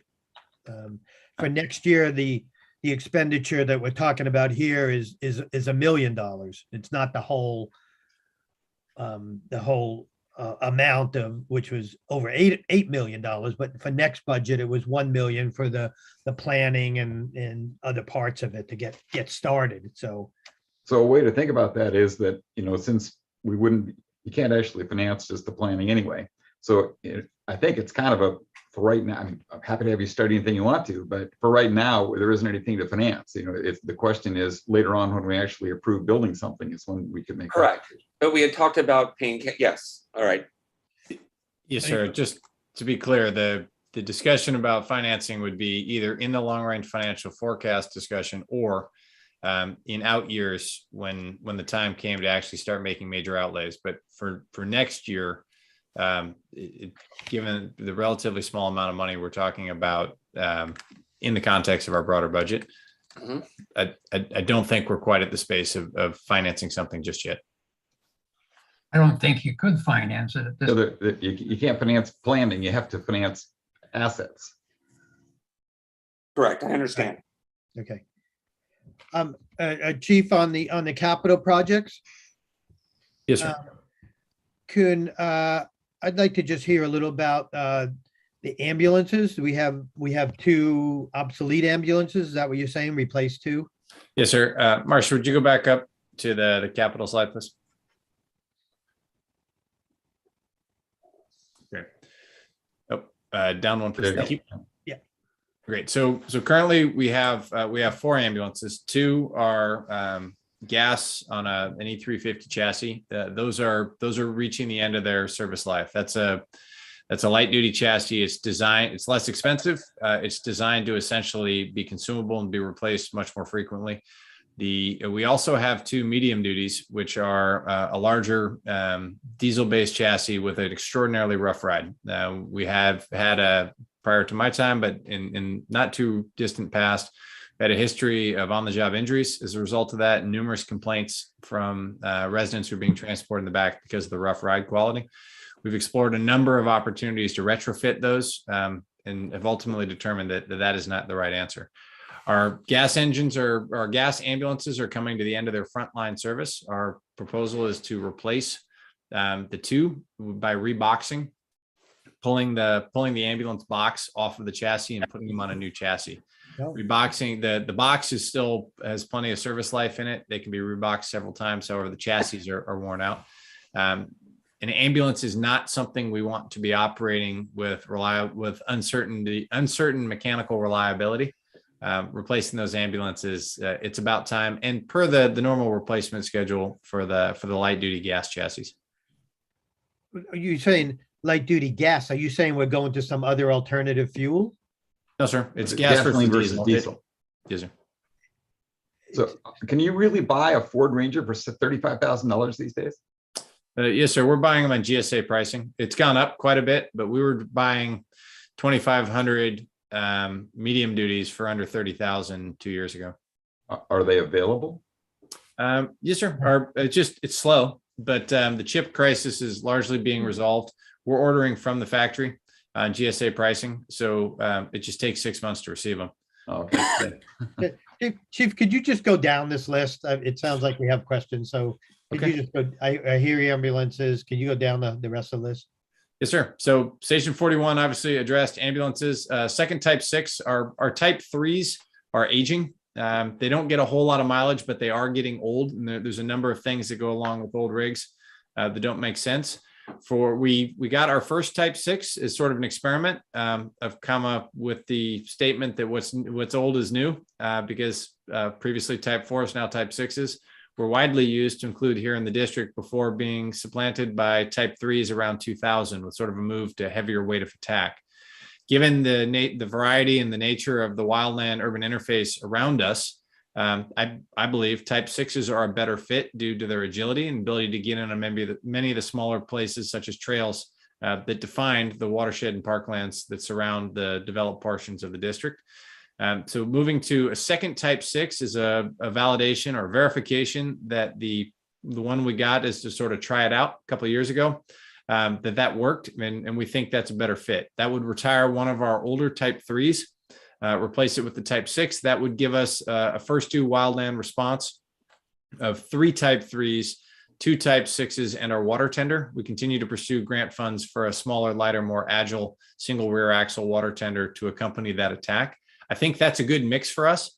That gives us the weight of attack for structures in a wildland setting with the Type 3. It gives us the mobility and agility with the Type 6s to get places that currently we would be progressive hose laying in off the Type 3s, while preserving our out-of-county Type 3 capability with one rig out of Station 42.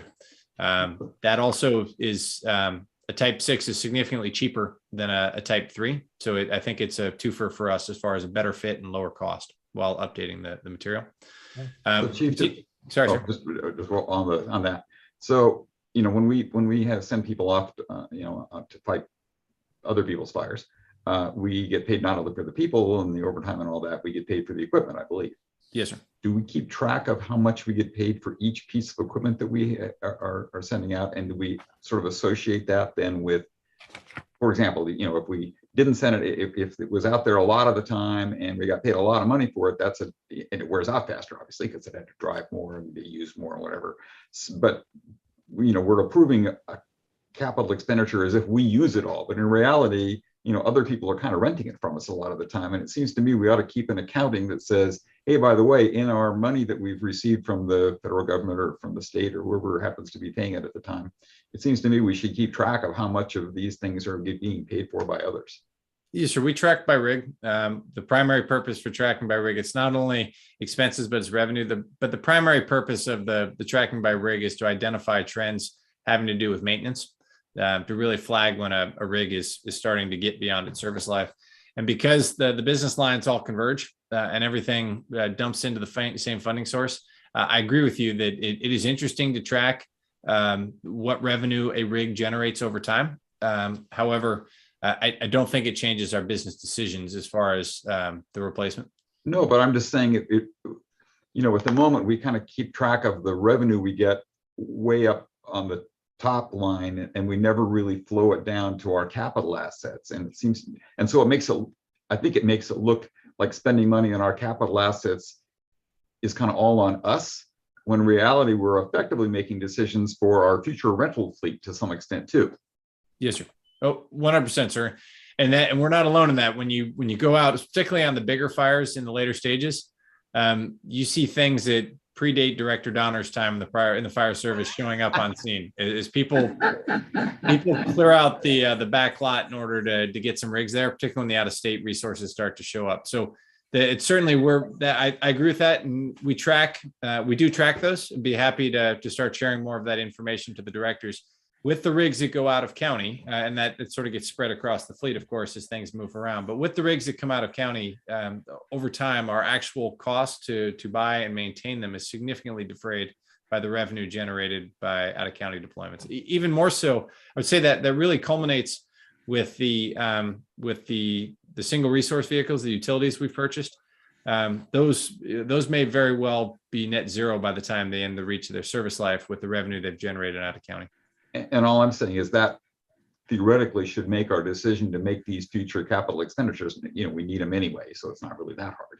But it should make it, I'll call it easier to justify, because we're effectively getting paid back by renting them, and then we also get to use them. Yes, sir. Yeah, but also, Craig, with the Type 6, it's a better rig for our district, period. No, again, I'm not questioning which particular flavor we're buying. None of that. I'm just saying that, but it make this, when you see it in a line item, it says $250,000. If you said, hey, it's 250, and oh, by the way, the one we generated $100,000 for, it's a lot different answer. Yep. Chief, I'm just curious, what is the tank capacity on a Type 6 or on these Type 6s? It depends on the rig, sir. They've gone up to 375 gallons now on the Skeeters. Okay, so that's a significant amount of water. Yes, sir. But you're also adding a lot of weight. So in the 150 to 250 is the sweet spot where you're able to run on a non-modified chassis and keep that low center of gravity. There's a lot of advantages to sort of a more traditional Type 4. Okay, thank you. Yes, sir. So then, as we previously discussed, the evacuation software that's a pass-through being funded by the county, where Glorianne is currently working with the county fire department's financing about shifting that contract from the fire district to the county, or at the very least, if it's retained with us, that we receive the reimbursement from the county in advance of having made the payment. We're very concerned about something that would leave MOFD holding the bill. So more to follow on that. We're transitioning away from the circa 2008 Suburbans that were previously used. We replaced one battalion chief vehicle 2 years ago. We'd like to replace the second one and retire the reserve Suburban, which is now very long in the tooth as it creaks around the district. The prevention Ford Rangers, we're going to drive the ones we currently have until they die. They don't leave the district, so I'm not as worried about the mechanical reliability because we're not sending them out of county. However, there will come a time where those now very aged and pretty low quality current vehicles are retired, and we need to have a replacement in the current environment. And given the how much work we get out of our fuel mitigation specialists, particularly this time of year, and the fact that it can take 6 months to a year to order replacements, we think it would make sense to lean in. We've also recently trained those folks as damage inspection specialists, or DINs, which would allow them, with the appropriate supervision and the appropriate transportation during the late fall months, as we recover from the major fire losses that we see during the wind events in the fall.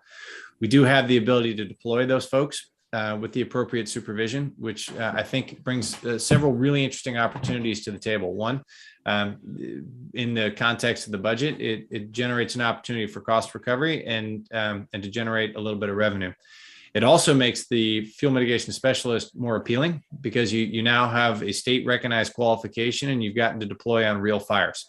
It's in for a young man or woman who's in the process of building their fire service resume. That is tremendously impactful and can be a real draw for recruiting and retaining talent. But lastly, after folks have been out and have seen fire firsthand and have seen the destruction it causes, they will be demonstrably better fuel mitigation specialists and inspectors and sharers of information with the community once they've seen just what a fire has done. Once they've moved beyond the hypothetical and they've seen what fire does is it moves across the landscape and how it finds those pathways to and into the home. We think that's a great opportunity to really increase the relevance and the quality of the product we're providing to the community. And a couple of vehicles that we could reliably send out of county with these folks in them with appropriate supervision will unlock that opportunity through the state CICCS and out of county mutual aid system. And then lastly, we've previously discussed Station 42 and 44 as part of the ongoing maintenance, replacing the floors. Those stations are getting on, coming up a little over 20 years old. They're used in a commercial setting. It's about time to start doing some preventive maintenance on things before systems start to fail. Thank Great. you. So Chief, do you feel like you have the appropriate guidance? Yes, sir. We just need to make sure we had a general thumbs up on the capital projects before we include them in next month's budget. We're tracking the continuation of the fuel mitigation specialist positions, the creation of the plans examiner inspector position, come back with options for a home hardening pilot grant program funded at $500,000. And we will ensure that we have at least an initial snapshot, understanding that it's premature to get deep into the weeds, but we'll have an initial snapshot of what financing options would look like for the board. I will note rates have gone up. When we checked this after the last board meeting, we were offered rates of between 3.47 and 3.59 for a 10-year and 3.76 and 3.82 for a 20-year.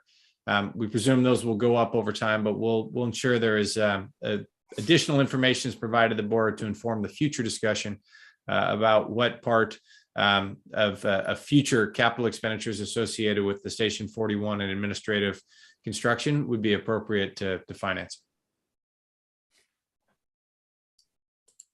Thank you, Chief. Chief, I have another question on something else, another expenditure. Yes, sir. The CERT program. I see the budget here, emergency preparedness and CERT, almost $278,000. I know that the CERT program is done in cooperation with Lafayette. Is that the city of Lafayette? Do they put in an amount of money too? Yes, sir. They pay a portion of Dennis's salary as emergency preparedness coordinator, which also goes to defray some of the costs of the Moraga-Orinda CERT that we host. Okay. And so this amount of money that I see here, that goes to pay part of Dennis's salary plus supplies and other things that we need for the program. I mean, I've been in the program. I know you give out a lot of swag. You know, there's a lot of there's projectors. There's a lot of equipment we have storage and things. So is that what we're talking about here? All those? Yes, sir. It's the full cost of running the program. There are additional costs and additional elements of the program that are funded by the primarily through the barrel sales program that Duncan runs out of Station 41. But no, the costs you see there are the cost of running the full budget of running the program. And it's a terrific program that a lot of people participate in, and it really helps in preparedness. Yeah. Yes, absolutely. Okay. So any action needed on this, Chief, or this is just information only? No, sir. I will check with Glorianne, who's actually going to build the budget I believe we've received the direction required to build the draft budget, which we will bring back to the board for review and further input in May. But Glorianne, I defer to you if there's any other questions or any other guidance we need to know. None at this time. Thank you. Okay. Thank you. Yeah. I'm sorry. I just one other thing on the summary and changes proposed. We did have the change proposed to increase the finance manager, give him equity increase on the finance manager. Oh, I'm sorry. Yes, sir. The reviewing the parity between our different positions, as well as reviewing the changes that have occurred with the finance manager position over the last several years as it transitioned from the prior classification, which was as an accountant.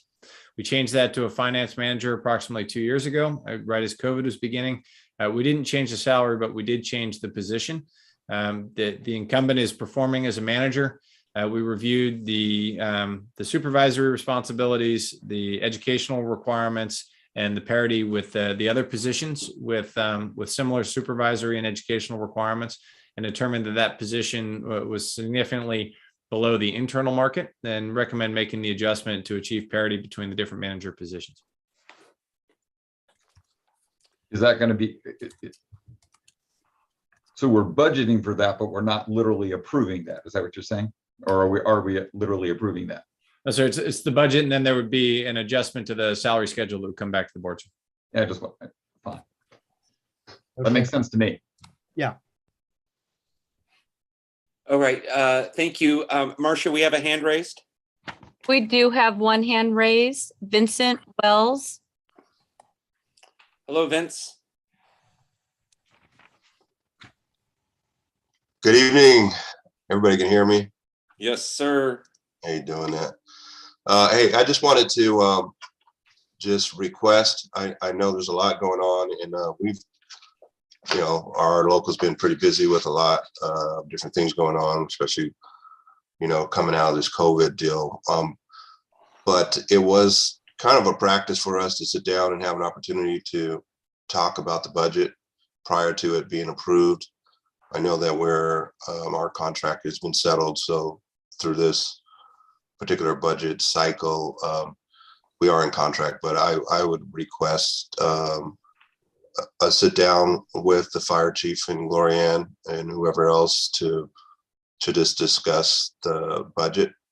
There's a lot of things being added, positions. We're supportive of the fuel mitigation positions, and we haven't had a chance to really follow up on how those positions that were approved, you know, are working out. And then we're talking about adding additional ones. So I would just ask that the board support a meeting with Local 1230, who is, you know, over 80% of the budget and the workforce for the fire district, that we have an opportunity to meet with the fire chief and his staff prior to your next meeting where you adopt the budget. I don't think you need to ask board approval for that. I think you can, I hope our chief is able to talk to you on, you know, at mutual desired times. Yeah, I agree. And I just wanted to make sure that we were granted the opportunity before the approval date.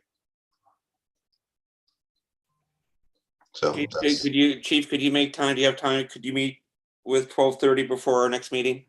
Yes, sir. Certainly can. Thank you. Thank you, Vince. Thank you. We do not have any more hands raised, and we've not received any written public comment.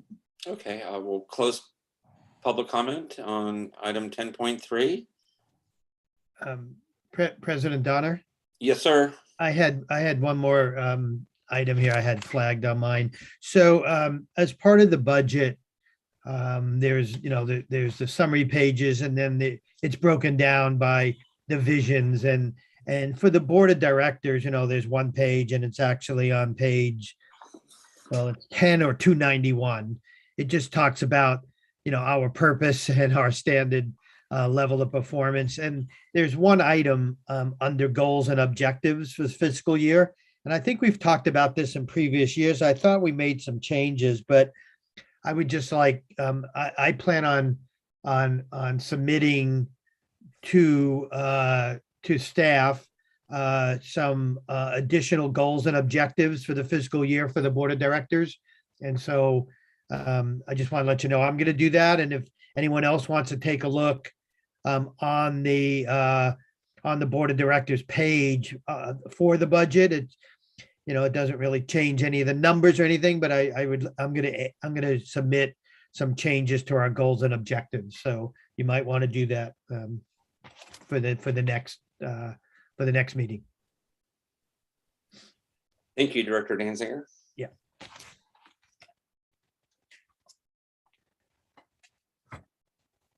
All right, I think you have the direction you need, Chief, correct? Yes, sir. Thank you. You're welcome. Next slide, please, Marcia. Thank you.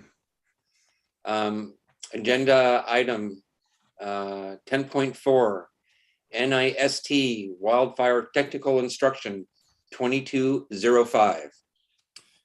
Sure. Sorry, I'm just apologize. Director Danziger threw me off with diving back 100 pages right before it came up.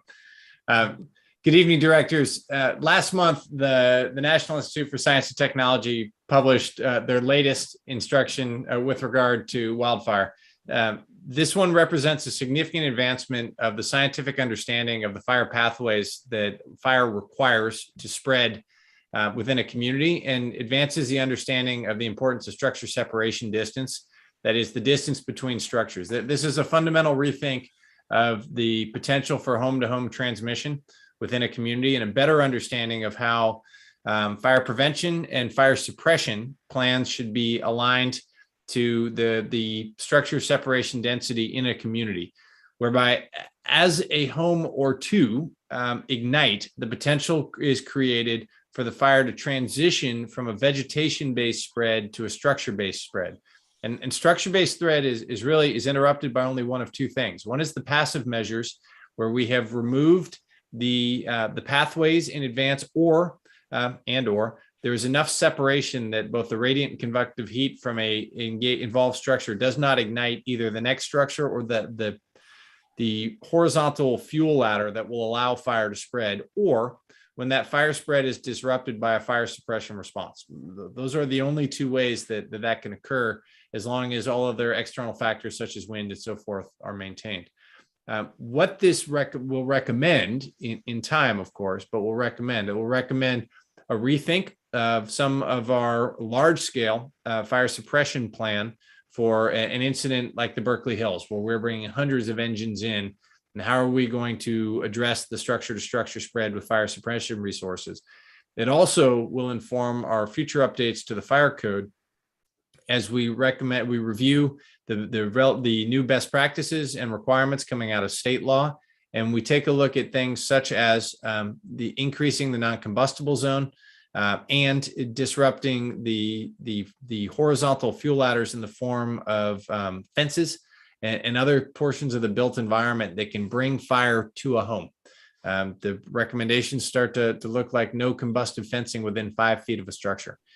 Things that would really be dramatic, would be very impactful to the community. We certainly wouldn't approach those lightly, but I did want to share and draw interest to this publication in the form of a staff report as a way of giving the community more, and the board more information and some time to think on that information as we continue to balance the competing imperatives between maintaining our idyllic suburban landscape and a fire safe and resilient community. Those two are in tension with each other. There's not only a great deal of work that must be done to create the conditions where fire is less likely to spread and fire suppression is more likely to be successful as we get into home-to-home transmission, but it is balanced out against people's desire not only to maintain what they were used to, but not to incur the significant outlay that replacing fences and so forth requires.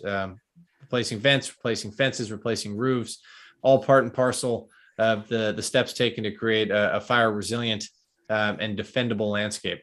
So I will not bore you with reading the staff report word by word. I would encourage those who are so interested in taking a look at 2205. It's very good. I think every time you read it, there is more to be found there, and encourage you to tell others about it. Encourage them to read it. The results are sobering, and it definitely speaks to the degree that some of what we thought we knew about wildfire spread in these suburban wildland urban interface, intermix, and occluded communities, it bears a rethink, and future codes will include recommendations to address that new reality. Happy to answer any questions that the board of the public may have.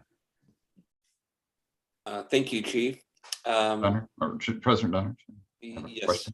So, Chief, you think this should impact setback requirements, for example, when cities have, at the moment, probably 10 or 15 feet, but that only gets you to 30 feet, which I think was kind of, at least the chart I looked at, they had, really small distances like 6 to 30, and then it went from, 30 to 60 and things, but the probability dropped off quite a bit when you got above 60, I think. So should that impact setback requirements? Because people, potentially build their houses not necessarily in the middle of their lot, and maybe they should. Yes, sir. So I was in a meeting yesterday with CAL FIRE and IBHS where this was one of the topics we were talking about. And what came out, and IBHS was one of the partners in this study. One of the discussion points that came out was that everyone recognizes that 6-foot setbacks are not enough. Fire will spread essentially with abandon once it becomes established in a structure with that degree of setback. At 30 feet, it becomes pretty clear that drops off dramatically. What they don't know for sure yet, and there's further studies underway on this, is where is that sweet spot where you see the majority of the benefit at the least impact as far as setbacks. It's somewhere between 6 and 30 feet, and they don't know that yet. I think in time, particularly in very high fire hazard severity zones, we will see those requirements incorporated as the continued development of our understanding that fuel mitigation on a single parcel and that the resiliency and the hardening of that home is in many ways is reliant on the mitigation measure and hardening measures that have taken place on the surrounding parcels as well. And the interaction between these different parcels as we start to develop more of a landscape view based on not just one parcel, but blocks of 10, 100, 1,000, or in our case, 14,000 with a whole community that we hope to move in that direction. In time, I'm confident that will inform land use planning decisions and lot siting decisions. But it was clear from the meeting yesterday that there was more work to be done to have the certainty required to enshrine these things in code.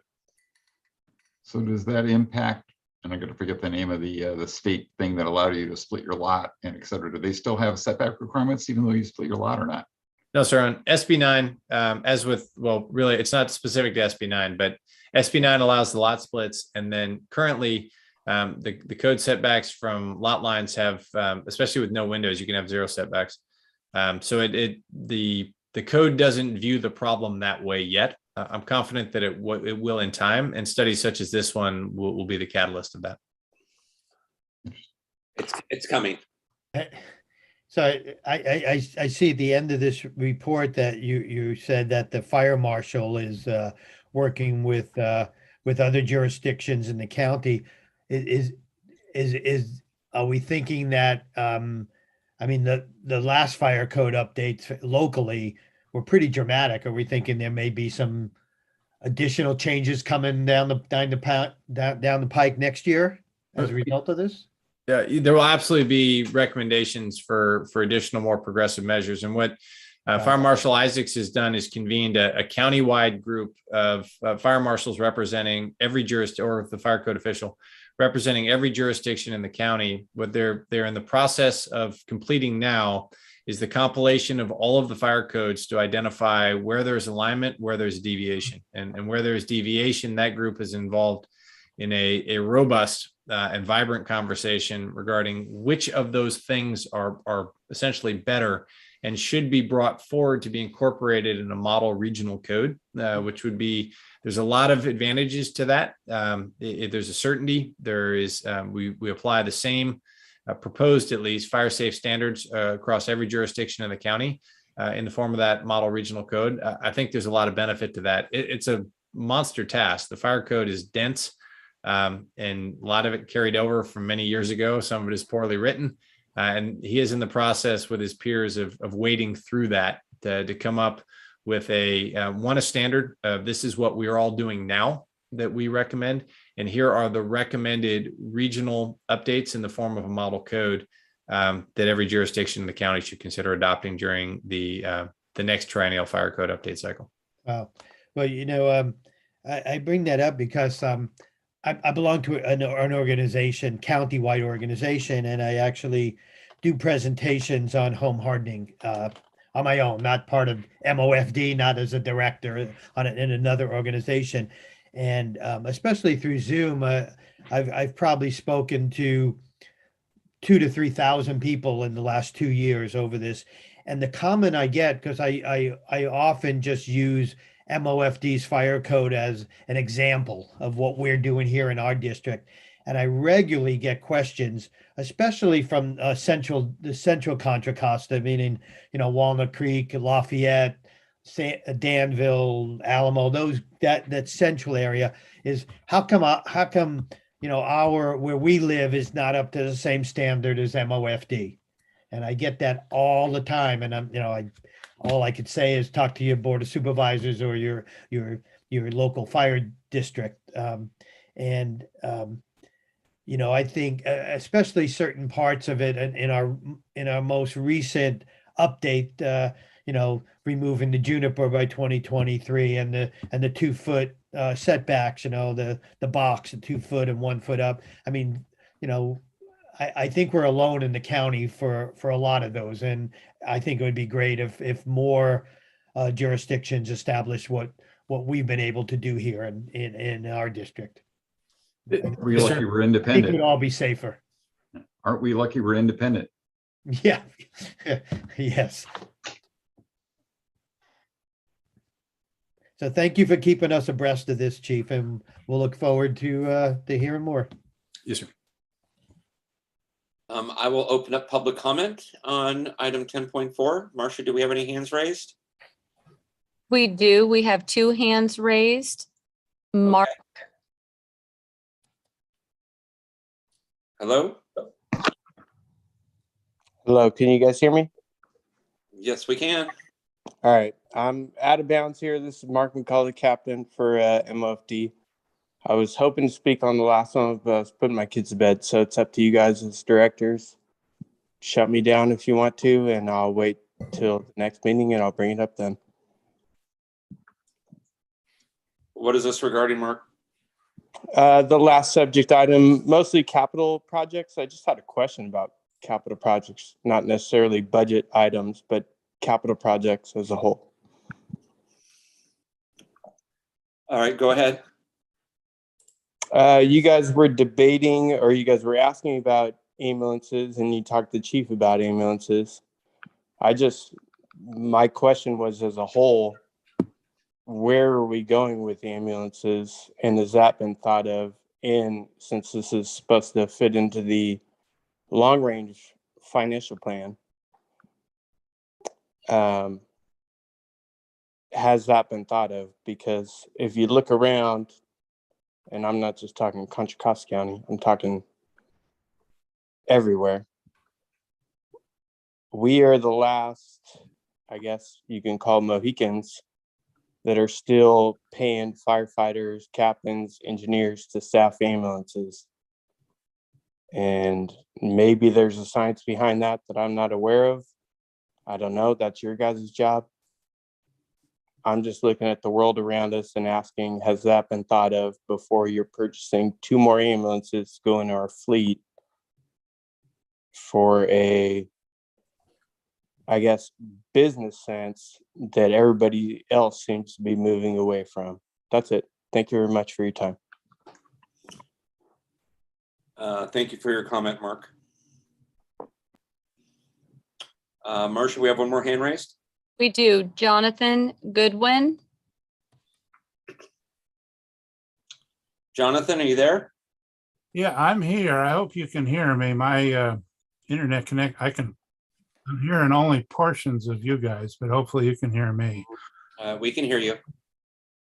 Now, I want to say that I'm certainly in favor of wildfire prevention.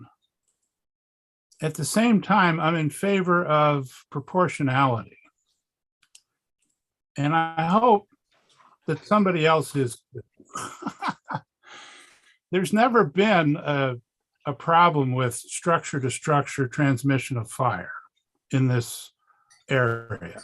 Now, there have been fires where that has happened, but it's not been a significant problem. And I know things are changing, and I'm not saying they're not. I'm appealing to anybody on the board who has a sense of proportionality. You know, that we haven't just in 3 years jumped into the world's worst possible scenarios. That has not happened, right? There's no evidence for that. If you want to be evidence-based, that hasn't happened. So I'm just asking for a sense of proportionality instead of how fast can this thing go? Can we, if we move the accelerator all the way to the floor, will it go even faster? Instead of that type of approach, I'm asking for a more thoughtful approach about actually meeting what the conditions are. And the conditions are not fantastically extreme here. The fire in Paradise and Santa Rosa and so, those had historical precedents. There's zero historical precedent for that type of fire here. So I think zero really should speak for itself, right? The 1923 fire was a nothing fire in Arinda. It was horrible in Berkeley. The 1991 fire, same thing. I think the board, as these discussions go on, should consider proportionality. That's what I have to say. I thank you very much. Bye-bye. Thank you, Jonathan. Marcia, do we have any more comments on item 10.4? We do not have any more hands raised, and we've not received written public comment. All right. Thank you. We'll move on to next agenda item, please. 10.5, approve establishment of a joint fire prevention ad hoc committee with the city of Arinda and appoint 2 directors to the ad hoc committee. The directors on December 2nd, 2021, correspondence received from the city of Arinda City Council requesting a joint meeting with the city council and the MOFD board to discuss how best to collaborate and address the fire prevention emergency preparedness concerns of the mutual constituents. The joint special meeting was held on March 16th, 2022. At the March 16th, 2022 regular board meeting, a board requested a future agenda item to authorize establishment of a joint fire prevention ad hoc committee with the city of Arinda. The purpose of the Joint Fire Prevention Ad Hoc Committee with the City of Arinda is to ensure the coordination of fire prevention efforts. Working together with the City of Arinda, the district can ensure the separate agencies are up to date with fire prevention efforts underway, identify where the city can assist, and examine any opportunities to leverage resources. The Joint Fire Prevention Ad Hoc Committee will consist of 2 members of the City of Arinda City Council and 2 members of the MOFD Board of Directors. Staff has contacted the town of Moraga and offered to establish a similar Joint Fire Prevention Ad Hoc Committee with the town should they so desire.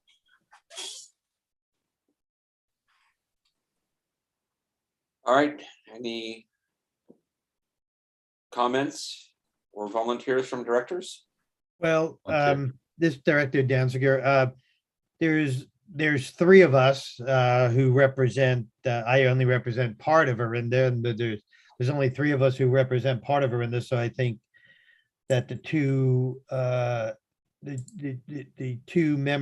directors should be from the 3 of us who represent, Arinda. I don't know how the rest of you feel. I'd be willing to be on that ad hoc committee. I'm happy to be in the committee. I represent Arinda. I'm happy to be on the committee as well. Okay, well, since I only represent half a part of Arinda, so I'm okay with the 2 of you doing it. That's fine with me. Yeah. Okay, I think there's your ad hoc committee, Chief. John, are you okay with that? I mean, Yes. If they do one with Moraga, we'll support you, John. Do we need a motion? I move that we have, well, maybe actually, I move that President Donner and myself are the 2 representatives. We first off form the committee, and the second off, the 2 of us are the people who staff it. I second that. Would we like to open public comment? Oh, yeah. Sorry. Thank you, Marcia. I will open public comment on agenda item 10.5. We do not have any hands raised or received written public comment. Okay, I will close public comment on agenda item 10.5. And we're ready for a vote. Okey-doke. Director Danziger? Aye. Director Jex? Aye. Director Jorgens? Aye. President Donner? Aye.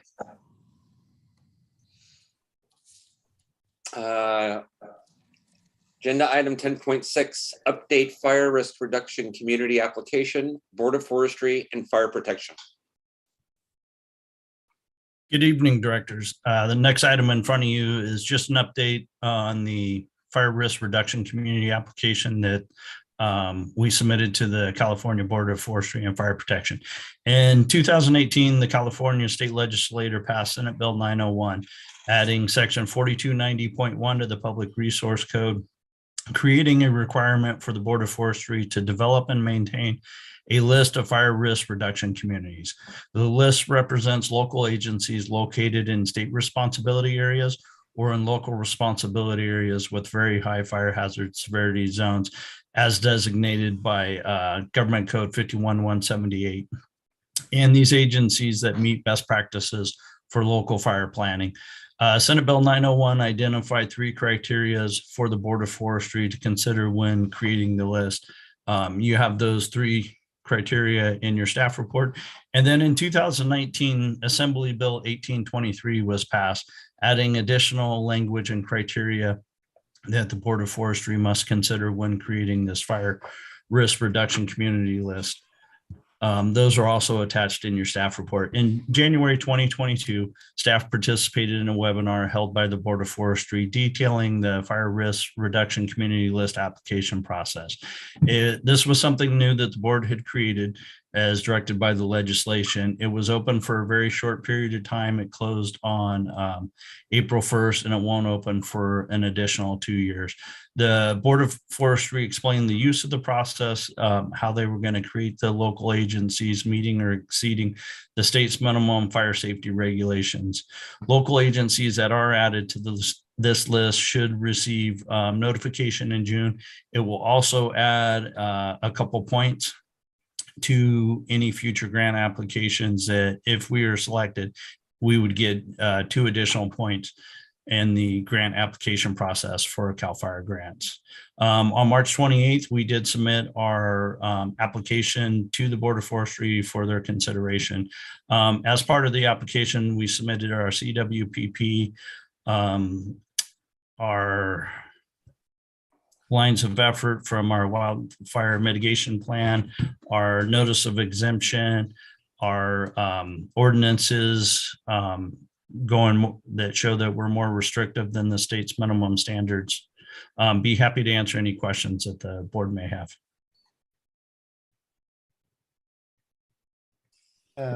Directors, any questions? For a grant? I'm sorry, Director Jex, could you say that again? What is the application for a grant? The application is just for the recognition of being a fire risk reduction community. It would help us in by giving us a couple additional points in future grant applications. Okay. President Donna, this is Director Danziger. I don't really have any questions on the actual grant, but I really want to applaud your efforts and staff's efforts and all your efforts in being proactive in completing these grant applications, and you've been very successful, and the community, on behalf of the community, I want to say thank you. Absolutely. You've been a true leader, not only locally, but much more broadly than that. Thank you. Thank you, directors. Thank you, Fire Marshal Isaacs. I will open up public comment on agenda item 10.6. We do not have any hands raised or received written public comment. Thank you, Marcia. I will close public comment on agenda item 10.6. And thank you for the update, Jeff.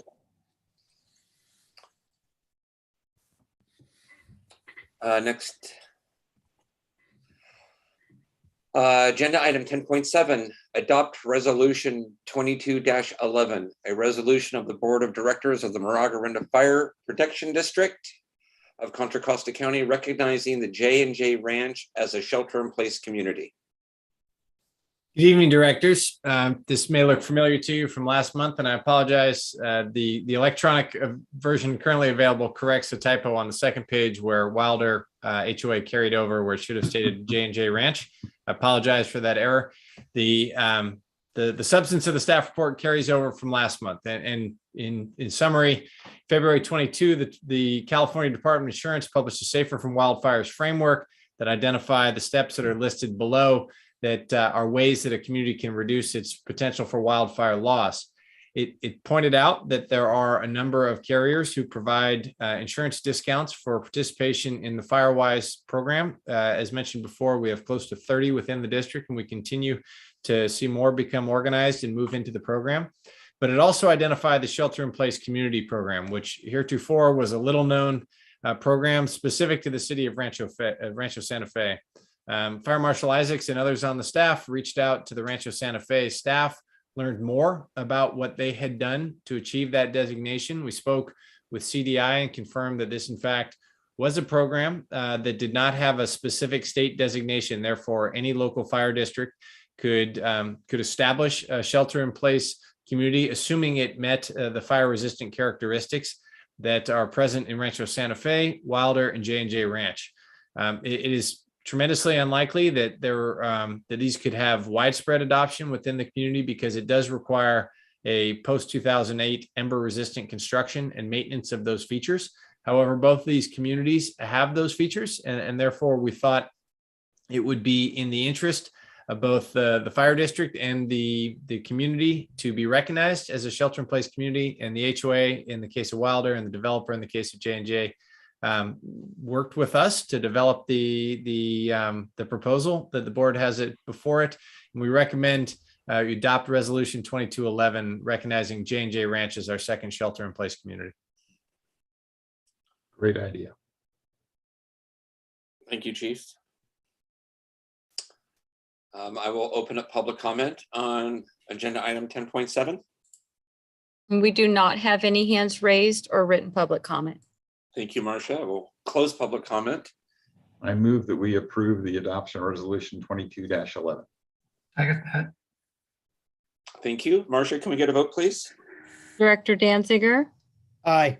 Director Jex, Aye. Director Jorgens, Aye. President Donner. Aye.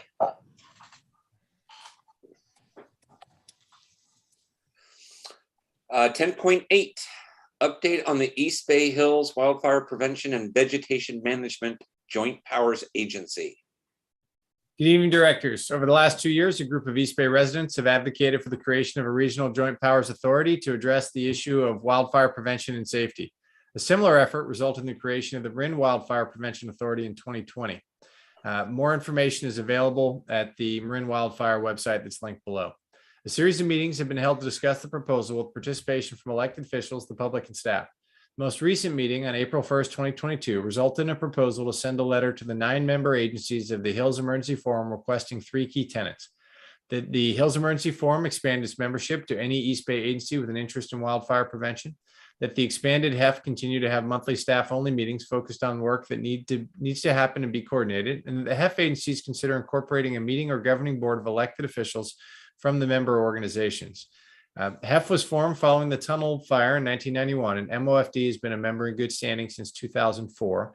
Currently, the City of Oakland, City of Berkeley, City of El Cerrito, MOFD, CAL FIRE, East Bay MUD, East Bay Regional Park District, UC Berkeley, and the Lawrence Berkeley National Laboratory are members of the Hills Emergency Forum. I've been attending the JPA meetings as the president of the Contra Costa County Fire Chiefs Association and working with our partners, the Alameda County Fire Chiefs Association, to better understand what the JPA is proposing and how the fire service can support its laudable goals. A letter was submitted by the consultant that's been retained by the group interested in forming the JPA to the Hills Emergency Forum and was discussed at the HEF 12 April regular meeting. The representatives who were in attendance at the staff liaison meeting requested additional time to consider the request to expand the HEF to include any agency in the East Bay with an interest in wildfire, and have a further discussion regarding the creation of an additional either governing board or forum for elected officials to gather to discuss wildfire and to share information. This is provided for information only. The results as far as feedback from the various agencies have not been received. The assumption from staff is that the MOFD board would not be opposed to an expansion of the Hills Emergency Forum on the grounds that additional people gathering in a group to share information would be beneficial, particularly as an understanding of the wildfire issue presented by the East Bay has expanded to other areas such as Pinole and Richmond, to which, in the case of Richmond, with which we share a border. With that, I'd be happy to answer any questions or take any direction staff would, or the board would choose to provide. So Chief, when I was on the meeting last time, and I thought there was some, at least on some of the folks, the idea of expanding it seemed pretty universally obvious and clear and supported. I think the only thing that people were a little reluctant about was the whole idea of forming having the next layer up of people involved. I think it's a great idea to have all the experts, I guess I would say, getting together and sharing information. I think there seemed to be some reluctance that I saw anyway of the next level up, of involving the next level up, because it's, I don't know. So that would be my only question.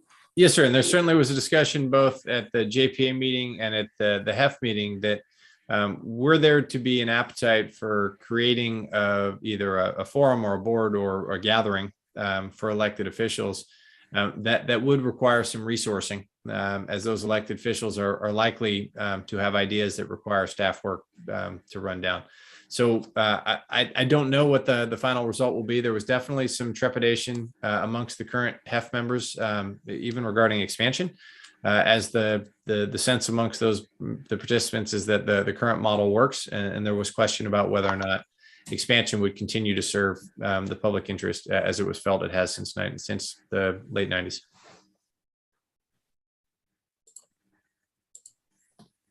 Any other comments or questions from the directors? I will open up public comment on agenda item 10.8. We have one hand raised, Jonathan Goodwin. Hello, Jonathan. Hello again. I have a question about this. Maybe the chief could explain the scope of work that HEF has encompassed, which to my understanding is, when UC Berkeley wants to clear something and they have an adjacent property to the city of Oakland, and, they try to, make it easier for these sorts of projects to go through. So if that's correct, maybe the chief could just say a word about that. And my question is, with this bigger vision or this bigger option, what is the scope of work, or what is the scope of anything that is envisioned here?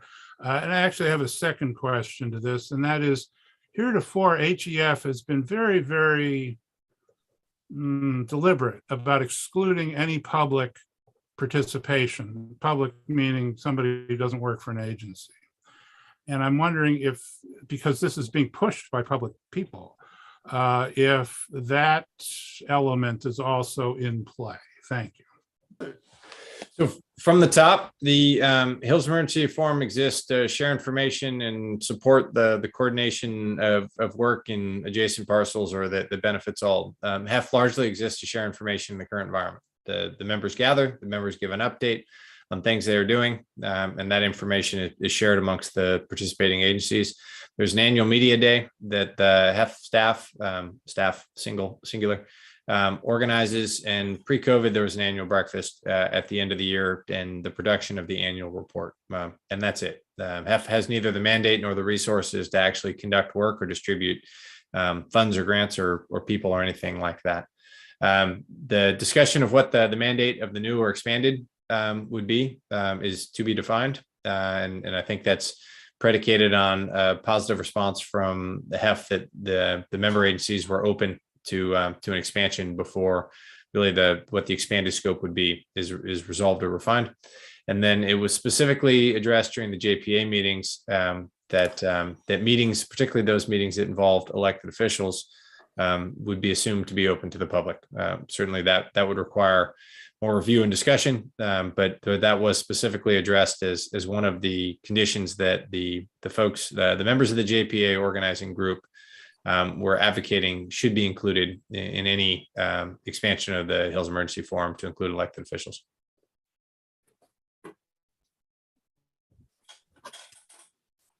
Thank you, Chief. Marcia, do we have any more comments? We do not have any more comments. Thank you. I will close public comment on 10.8.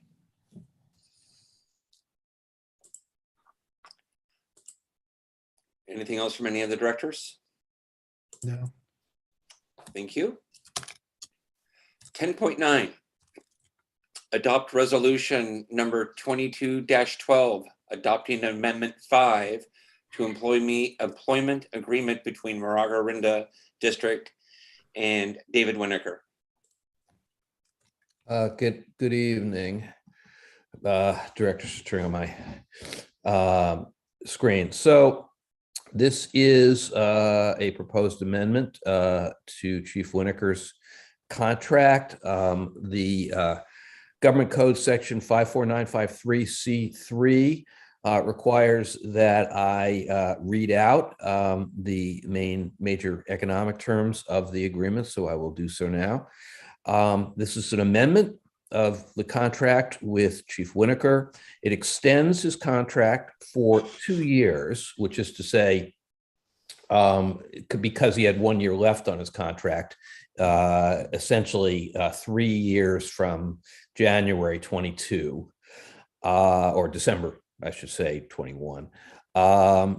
It extends with an option by mutual agreement to extend for an additional 2 years. It provides that effective January 1, 2022, his base annual salary will increase by 10% from $255,774 to $281,351. It further provides that for the following 2 years, his base salary will increase by 5% each of those years, from $281,351 to $295,419 effective January 1, 2023, and from $295,419 to $310,189 effective January 1, 2024. All other terms of his contract will remain unchanged.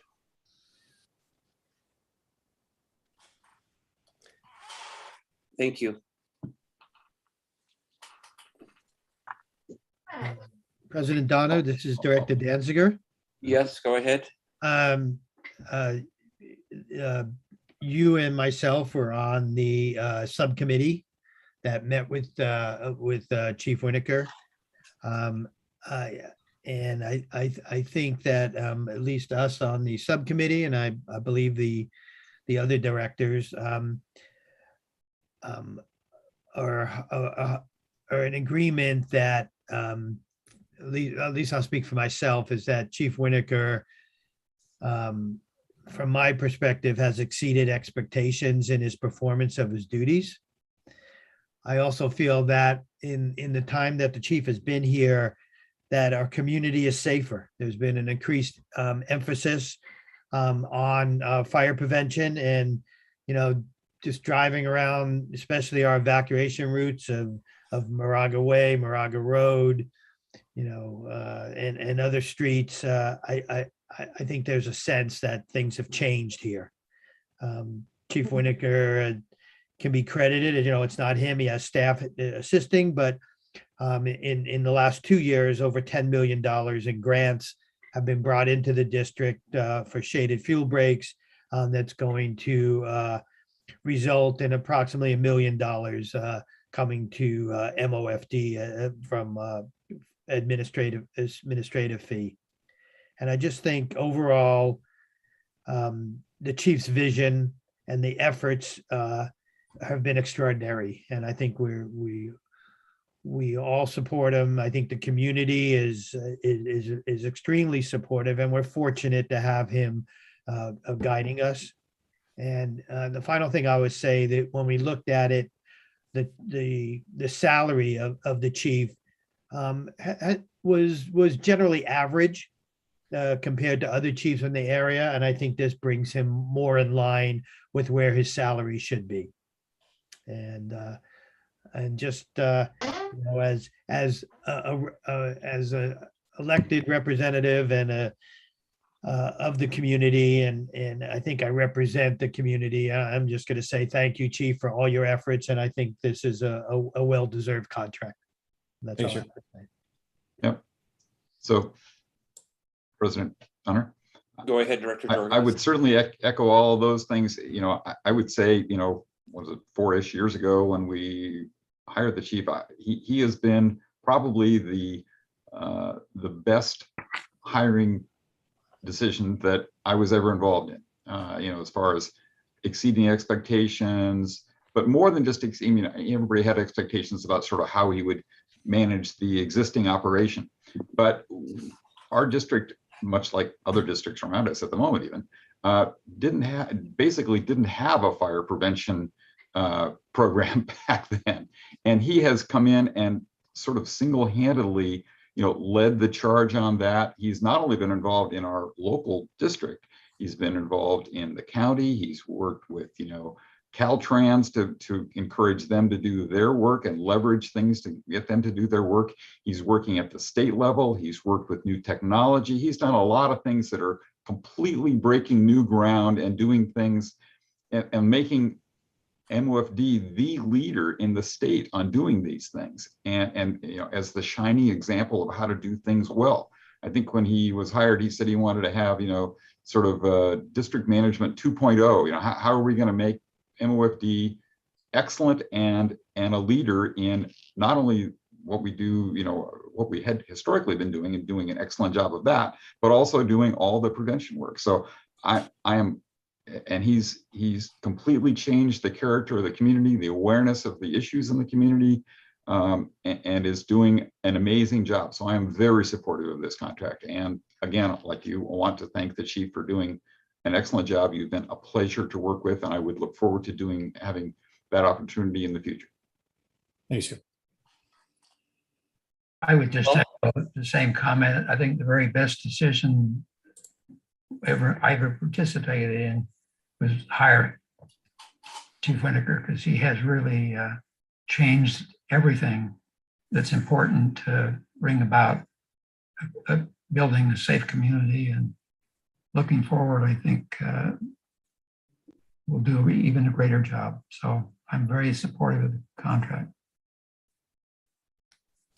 This is Director Donner, and having been in the fire service for 40 years and have worked under several chiefs, just want to say you are a force to be reckoned with.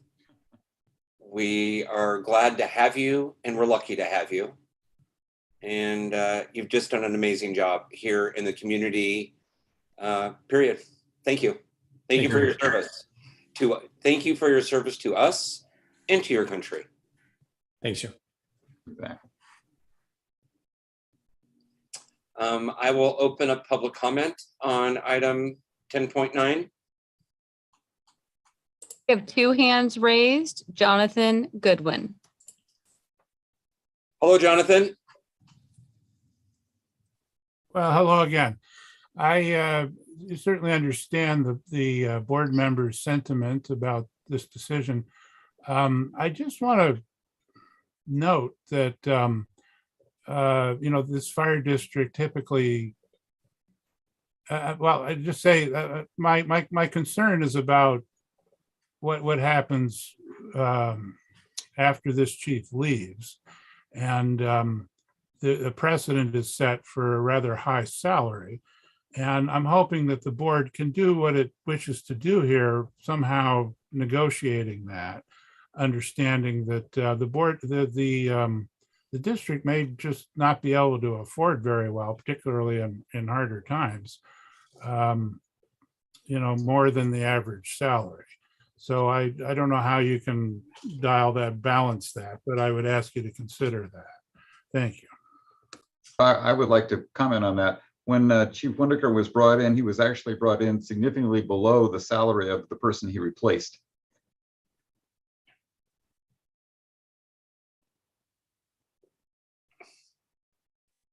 Thank you, Director Jorgens. Marcia, next comment, please. Next person, please. Vincent Wells. Vince? Yes, thank you, President Donner.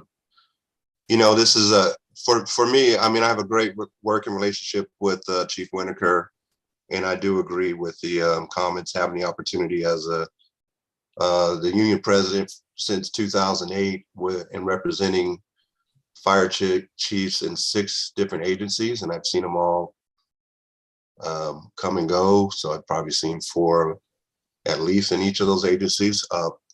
So I do agree with the comments about Chief Winokur, and so I don't want my comments to be taken wrong.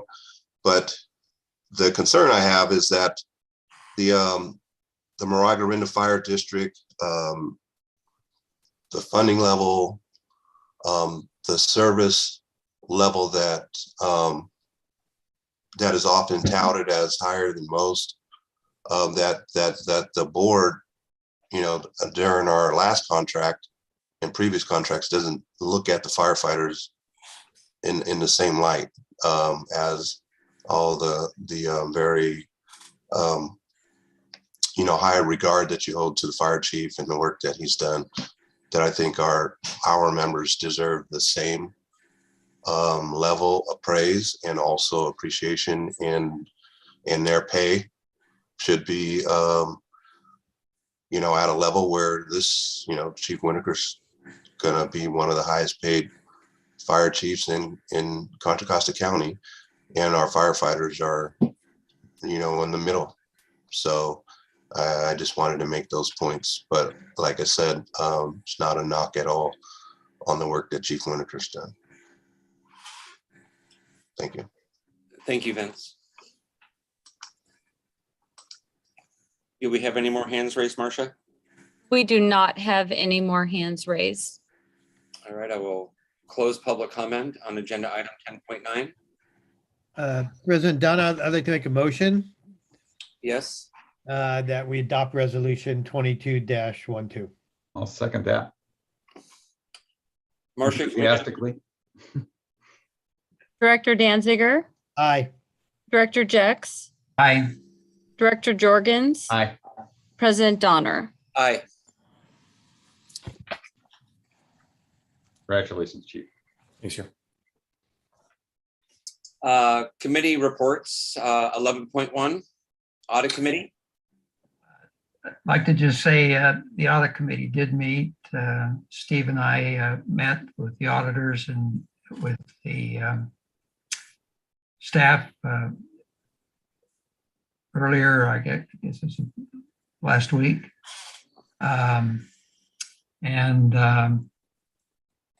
We've made recommendations to retain the existing auditor, and went through the scope and the things. The only thing that came out is that under our contract with the auditor, they have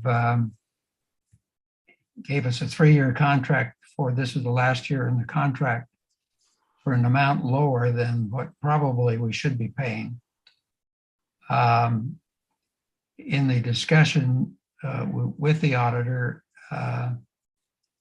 came to the conclusion that we would recommend probably increasing it. We've got an estimate that raised it from about somewhere 25,000 to 40,000. And the reason for that is during COVID, many of the audit firms in this size have lost many or most of their staff. And as a result of it, they've had to go out and hire new people, and they're paying probably anywhere from $20,000 to $30,000 more a year in salary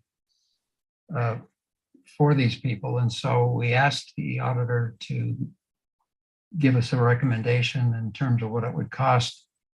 And he indicated it would be around $40,000 to cover the costs that they are incurring in terms of hiring additional staff. They also indicated that we will not be able to complete the audit in the normal time frame in terms of where we have in the past of actually having it approved and done by December. It'll probably run over into January, February. And the reason for that is they just don't have the time to do that with less staff than they've had in the past. So that is an amendment that would probably be made in terms of our agreement with the audit firm is to raise this thing, but understand also that, if we ended up going out, we discussed this, Steve and I did, for proposals, that we would probably end up with a substantially higher number than what they're talking about again. The last time we did it, most of the firms that we talked with wouldn't even talk to us about it, doing it, didn't want to do it. And the one that we would like to have had done it indicated that it would be a minimum of $50,000. This was 3 years ago. So at any rate, just wanted to indicate that we did agree to approve the auditor and we'll work with them for the year. So Director Jex, this is Director Donner, just so the increase is 25,000 to 40. Right. And when you guys originally looked at this contract 3 years ago, the agency that you were hoping to hire was $50,000 at that time. That's right. That was the minimum. And we probably spent 2 months and called, 40 different auditors. And I think only two of them were even willing to bid. That was 2 years ago when, the world was somewhat normal. Yeah. Director Jex, this is really kind of your universe. You happy with the scope of work that this firm does? Yes. No, I think I talked with Roy and I think they've done a good job. They certainly are much more professional. They have other fire districts that they work for.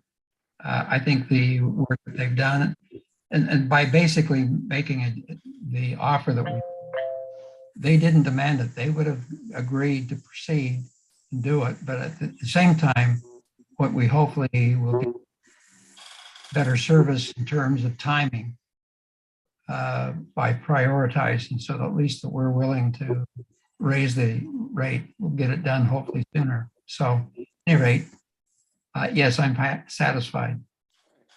Director Danziger, do you have anything to add since you were on the ad hoc committee? Yeah, they made it clear that, as the Director Jex said, that due to the industry-wide attrition and the increase in costs, that it's actually $26,000 for this year. That the cost would be closer to $40,000 to complete it.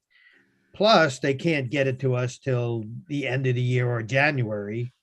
Now, my understanding is there's no legal requirement to have the audit before the end of the year. And I think there is an agency that reviews our audit, and at least the auditor told us you can ask for an extension on that, and Gloria Ann would know more about that. But he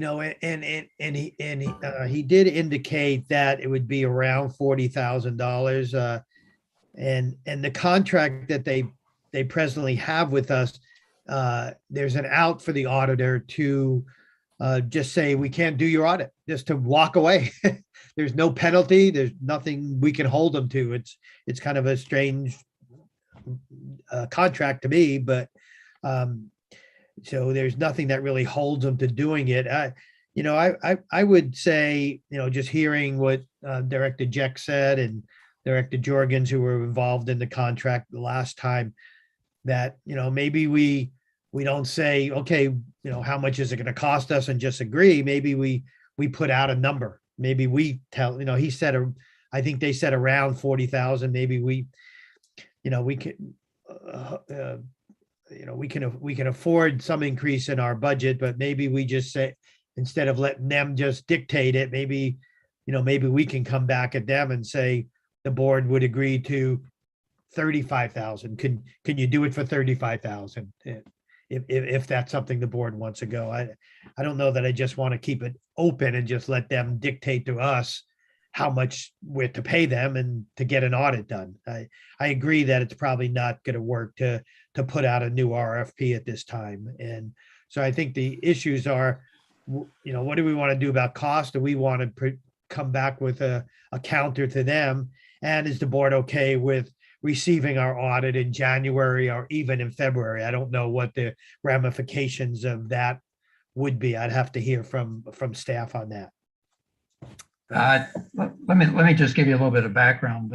Yeah. I wasn't aware that this firm that we're talking with was in that kind of a situation, but another board that I serve on the audit committee, the auditor indicated to us similar situation, that they had to raise their salaries to hire people to work. But what they did is that any of their clients that they were currently working with, if they were not getting a realization to recover their costs, they were going in and resigning. And so this is pretty much a situation, and it's particularly difficult here in the Bay Area, is the drain of resource and talent for clients. Some of them are bringing people in from India. They're bringing people in from out of state to try and service their clients because they can't hire people here to do it. So I don't know that we have another option at this present time, but I'm satisfied with the option we currently have. They have given us good service. And Gloria Ann, you may want to comment in terms of their knowledge and background and their ability to do a good job all the way to even during COVID. So. I think another way to think about it is, they're still, even with the new raised number after all the things that have happened in the industry, they're still below what their cover bid was 2 years ago. And so, as much as I like to be thrifty and negotiate things, et cetera, I'm not sure there even is a plan B. I'm not, if we went out today, given what's happened in the industry, it's not obvious anybody would be willing to do it. And then we just plain won't have an audit. And so for $5,000, I wouldn't say that's a great risk. Yeah. So you would say you would go back at them and do an amendment to the contract or something and say, we'll pay 40,000. That's it. I mean, they didn't give us an exact number. He said around 40. I think, yeah. When you don't have a binding contract, in other words, if they can walk away and you don't really have anybody that's willing to fill their shoes, and I don't think it's realistic to expect them to lose money, Yeah. And I don't think it's costing. I think they were kind of a low bidder in the last time anyway, and I think they've done an amazing job. The accountants we had before them were seriously problematic. Yeah, if you remember, we had to restate previous financial statements. Yeah. Well, if both you directors think it's a good deal, I would, I'd approve of 40,000, but I would probably say, I'd probably go back to them, have staff say the board agreed to 40,000, keep it there. They can put that in the engagement letter. Yeah. I'd be okay with that. And what about the fact of not getting the audit till January, or he was even saying maybe January, February? Is that any issues there? I think the indicated, Gloria Ann, you can comment on this, that there's a requirement, but you can get an extension. And it must be from the Secretary of State, we get the extension, right? That's the only people that get our financials anyway. The state, yeah. No, sir. The extension is from the initials escape me at the moment, but the certificate of excellence, that's who we would be requesting the extension from. That's the only timeline associated with the completion of our audit. There's not as with our budget, there's a requirement that we adopt it by a certain time, but that is not the case with an audit. Well, and the certificate of excellence people have admitted very explicitly that they don't actually audit the books at all. That is not their function. It's literally, have you filled in the forms in the right format is all they check. Well, and the timeliness of the completion of the forms. Well, but all that is, they are not any sort of an official agency at all. And there's no requirement. We pay them money every year to to review our books and tell us they look okay. I mean, they physically look okay and are formatted properly. They do not even check the math. Yes, sir. We're saying the same things. My point was to say that if the board of directors is comfortable with receiving the reports of the audit in January or as late as February, outside of the calendar year, the only external entity that has a concern about that is the certificate of excellence, and we can request an extension from them, which we believe under the circumstances they are highly likely to grant. Yeah, I believe that's from GFOA. Yes, sir. Thank you. Yeah. Okay. Again, you know, I would recommend we approve the audit firm and engage them to proceed. At $40,000. Yes. Okay, and I mean, this isn't really, you know, this whole topic about exactly how much and improving things isn't really a committee. It isn't on the agenda, so I don't think we can really sort of do that. Yes, sir. I should be clear. There's nothing to approve here, but it would be Okay. helpful, and I believe I have the sense of the board. Okay, got That it. we have some guidance to begin a discussion with the auditor with the intent of ensuring that we retain their services and are able to produce an audit and the board being understanding that it may be as late as February under the current circumstances. Yeah. Okay. Thank you. 11.2 Facilities Station 41 Ad Hoc Committee. That is myself and Director Bates. We have nothing to report. 11.3 MOFD 25th Anniversary Celebration Ad Hoc Committee. Well, not a lot to report, but I did hear that anyone, I could just tell you this now, that anyone who ordered T-shirts, they're in. They're at Station 41. I did see some firefighters wearing the shirts at Safeway the other day. So anyone who ordered shirts can go down. I was told today, you can just go to Station 41. They have the shirts there, and you can get what you ordered or whatever they have. So that should be fine. I was going to get some flags. I have a little difficulty in pinning down when we would get them and how we're going to get them. But they should be. We should finalize that soon. And I love the logo. There's the chief also has stickers like decals, and happened to see the chief recently. He was able to give me one. So I think the chief could probably get everyone a sticker if you want. Maybe they'll be down at the open house, which he's going to tell us about. So everything looks okay. Oh, the only other one is never mind. I don't have to bring it up now. That's right. I'll bring it up after. So that's it. Okay, Director Jex, anything to add to Director Danziger? No, I just appreciate the work working with Steve. Done a great job. All right, thank you to both of you. 11.4 East Bay Hills Wildfire Prevention and Vegetation Management Joint Power Agency meetings. I think we talked about, we basically, as far as I'm concerned, we covered that earlier in the agenda. Yeah, we were both on the most recent meeting. A lot of talk. We'll see where it goes. Yep. Next slide, please, Marcia.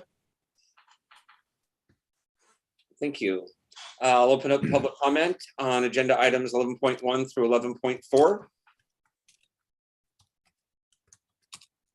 Do we have any hands raised, Marcia? We do not have any hands raised. Okay, thank you. I will close public comment on agenda items 11.1 through 11.4. 12.1, brief information, only reports related to meetings attended by directors at district expense. I have nothing to report. Any other directors? No. Nope. 12.2, questions and information, comments from board members and staff. Nope. Anyone? Nope. Nope. 12.3, my favorite, fire chief updates. Good evening, directors. And with the caveat that he may decline my offer of coming to present to the board next time after having gotten the opportunity to enjoy 3 hours of a board meeting, I'd like to introduce Captain John Bensley. He represents among a number of other programs to include maintenance of our SCBAs, he oversees or he participates in the regional CICCS certification committee, whereby members who participate in out of county and who develop the requisite skills and certs and experience to be recognized and advanced through the certification system. He is our representative on that committee, and I asked him to come provide a report as an opportunity to share with the board a little bit of the complexity that goes into our ongoing efforts to increase our participation in out of county and increase the experience and the opportunities our members have to see things beyond the district's borders. So without any further ado, Captain John Bensley, the floor is yours. Thank you, Chief. Can you guys hear me? Yep. Yes, sir. And just fair warning, I am on duty, so if we get a call for service, I may be jumping out of here. So there might be a slight interruption in my report. So apologies in advance. So like the Chief said tonight, I'm going to give you an introduction into the California Incident Command Certification System and give you an update on our involvement as members in that system. The Moraga-Orinda Fire District has established itself statewide as a dependable source of qualified and experienced personnel to assist in the California Incident Command Certification System, or CICCS. CICCS is an all-hazard qualification and certification system that enhances the state's ability to deploy resources to complex and catastrophic incidents with trained and qualified personnel. So a little background and history on CICCS. It was the culmination of several recommendations out of the Calabasas Fire Report. In 1996, the Calabasas Fire in Malibu caused several firefighter burn injuries due to entrapment. Resource ordering and command and control issues were identified as some of the many contributing factors, and a review of this fire recommended the development and qualifications and experience requirements for all firefighters responding to mutual aid wildland-urban interface incidents in California. So in 1997, FireScope and the California Office of Emergency Services adopted the National Wildfire Coordinating Group's Position Qualification Guide to standardize the education, training, and experience needed to fill certain positions on the fire line. So CICCS was created and it was finally adopted and implemented in August of 2002. So on the Calabasas fire, it was found that when they had expended all the resources within the local jurisdiction and in the county, and they were asking other resources from other counties to coming in. A lot of the people did not have the qualifications, education, training, or experience to hold the positions they were performing in, and that was identified as one of the reasons for these injuries that the firefighters had. So as far as district involvement within the system, it's definitely increased over the years. I created two tables for you. The table on the left is more fireline positions, and the table on the right is positions that work under the command and general staff, usually in an incident command post or at the in base camp. So top left table, you're looking at engine boss. We have 20 qualified engine bosses. That's a captain or other qualified engine boss that rides on an engine and supervises the personnel and directs the personnel on that engine, and they typically report to a strike team leader when operating outside of the county.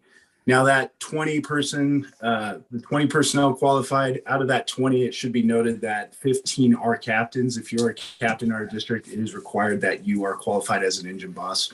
As part of your probation, you will get that qualification prior to getting off probation. So the rest of these qualifications are things that are not required of the employees in the district for employment. This is something that they've gone out to get experience, training, and have done on their own. So going below that, strike team leader, task force leader. A strike team leader directs 5 engines of the same type, assigned typically to a division on an incident. So when we get a call for resources in the county, they will, a lot of times ask for a strike team, and we will, between the departments in the county, get 5 like engines together. And then there will be a strike team leader who leads those engines in an SUV, and we'll take them to an incident, and they will typically get assigned to a division, and there'll be a division group supervisor that strike team leader will answer to. So as a division, we have 1 qualified and 3 trainees. The division group supervisor, he implements the incident action plan and carries out the incident objectives, and they are assigned usually to a geographic area of a fire. So it might be a huge fire division is going to get this geographic piece, and that he's going to carry out the leader's intent, the objectives of the fire in that area. And so a strike team leader will work under that division. So these three positions, division, strike team leader, engine boss, are great examples of how we use span of control for large incidents. So in our industry, span of control is usually 5 to 7 people that we can effectively manage. And having a division group supervisor only having one point of contact to direct 5 engines helps stay within that span of control. So they have strike team leaders, heavy equipment bosses, crew bosses, you name it. There's a bunch of different positions, but that really helps with that span of control. And then that strike team leader can take that leader's intent and pass it down to the engine bosses, who pass it down to their crew. So I won't go into great detail about the other positions, but the fire line safety, his job is to assess hazards and risks and develops mitigations for them and stops any unsafe action on the fire line. We have 6 of those who are qualified, and we have 4 trainees. We have 8 fire line medics or EMTs and 7 trainees. Our fire line medics are there for us. So if we have any injuries or illness on the fire line, and it could be in remote location, they'll have their medical equipment and be able to assist us in our time of need. Moving on to the right table, the command and general staff positions. They work under the command and general staff. We have a GIS specialist. We have 1 qualified, and hopefully we'll get 2 trainees here down the road. We're trying to recruit them and get them educated and open up task books. Fire Marshal Isaacs just held a damage inspection specialist class that Chief Winterker was talking about earlier in the meeting. We have 2 trainees of suppression personnel who have open task books, and there's going to be much more task books that are going to be open coming soon, I would assume, from prevention folks who are trying to get qualified in those positions. We have 1 med unit leader. We have 1 trainee med unit leader, type 2 liaison officer qualified. We have 2 type 3 safety officers and 2 trainee type 3 safety officers. Other positions that we qualifications held: faller level 2. So a faller is someone who can take hazard trees out with a chainsaw on the fire line. Technical specialist, helicopter crew member, status check-in, demo unit leader, resource unit leader, comms tech, public information officer. So there's a lot there, but this is not a conclusive list. There are a lot more in the guide that people can get involved with, but this is just some of the positions that we have folks qualified in and who are opening up task books to get trained and qualified in. So a lot of numbers there that I just threw at you, but what I can say is that outside of the required qualifications, we've got 20 people in our department who have gone out and gotten further experience and out in the field with other qualifications. And that's about 40% of our department. That's a huge number. And as the chief was saying, I sit on a committee that reviews applications for CICCS. And we just recently had our spring meeting, and of the applications for 2022 in Contra Costa County, there was 22 apps, and 12 of those were from our district alone.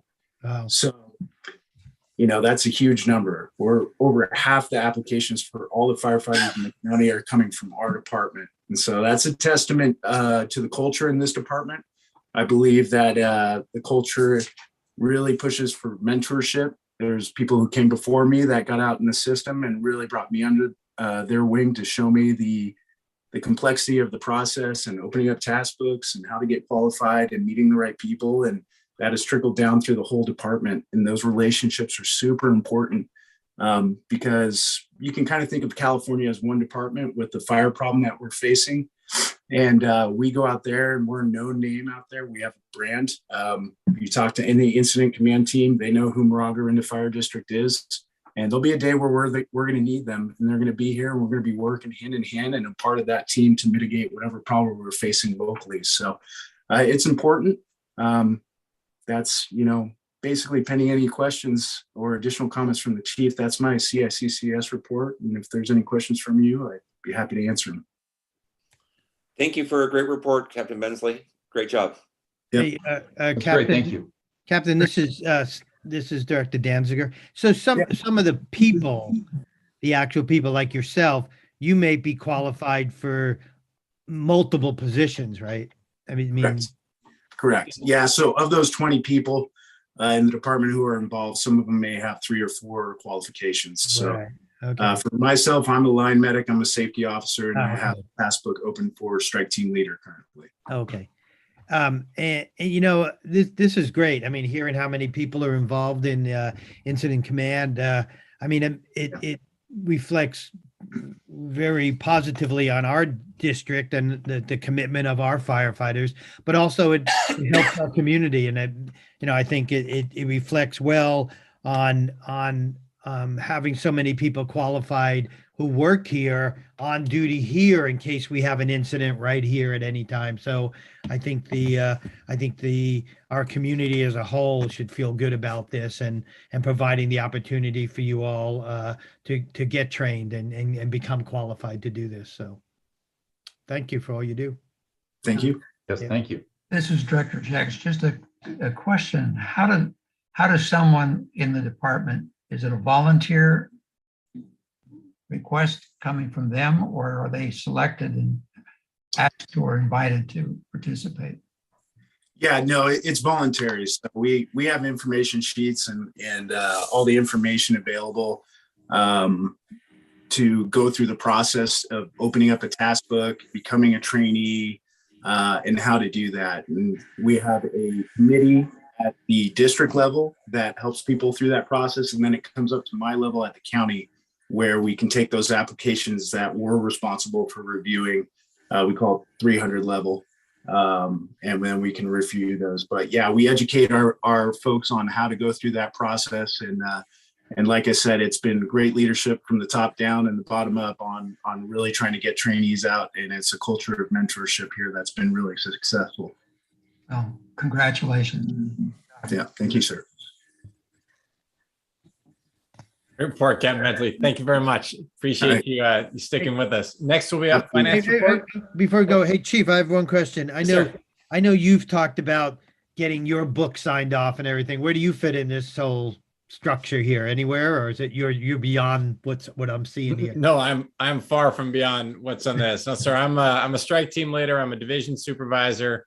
I'm a liaison officer, qualified, and then I have open books as a safety officer. Okay, got it. So when I'm looking at strike team task force leader, are you one of those 4? Yes, sir. Okay, got it. Just to Director, I speak with great trepidation following such a great brief, so please don't judge me relative to the former speaker. However, one of the points, Director Jex, to your question, how are people selected? And it's self-selected, but it's self-selected with a nudge. And the greatest nudge is when a member or a team of members have just returned from assignment. They're dirty, the truck is filthy, their gear looks used, hard, and they look tired but satisfied. And that young firefighter in the station, you know, with a toothbrush cleaning the grout or whatever his assignment that is that day, looks out the app and says, I want to be those guys. And then the fact that those guys then reach that handout to say, hey, let me tell you how I did it. Let me tell you what others showed me. The CICCS manual is famous for its density and complexity and lack of approachability. And it really takes having a mentor, a map maker, someone who can guide you through that process. And the members have really taken to the opportunity to train others. And that's not the way it is everywhere. There are many organizations where those who have the quals jealously guard them and are gatekeepers that prevent others. And that's simply not the culture here. And that has resulted in the tremendous number, extraordinarily high percentage of our members who have qualifications, many of them multiple qualifications.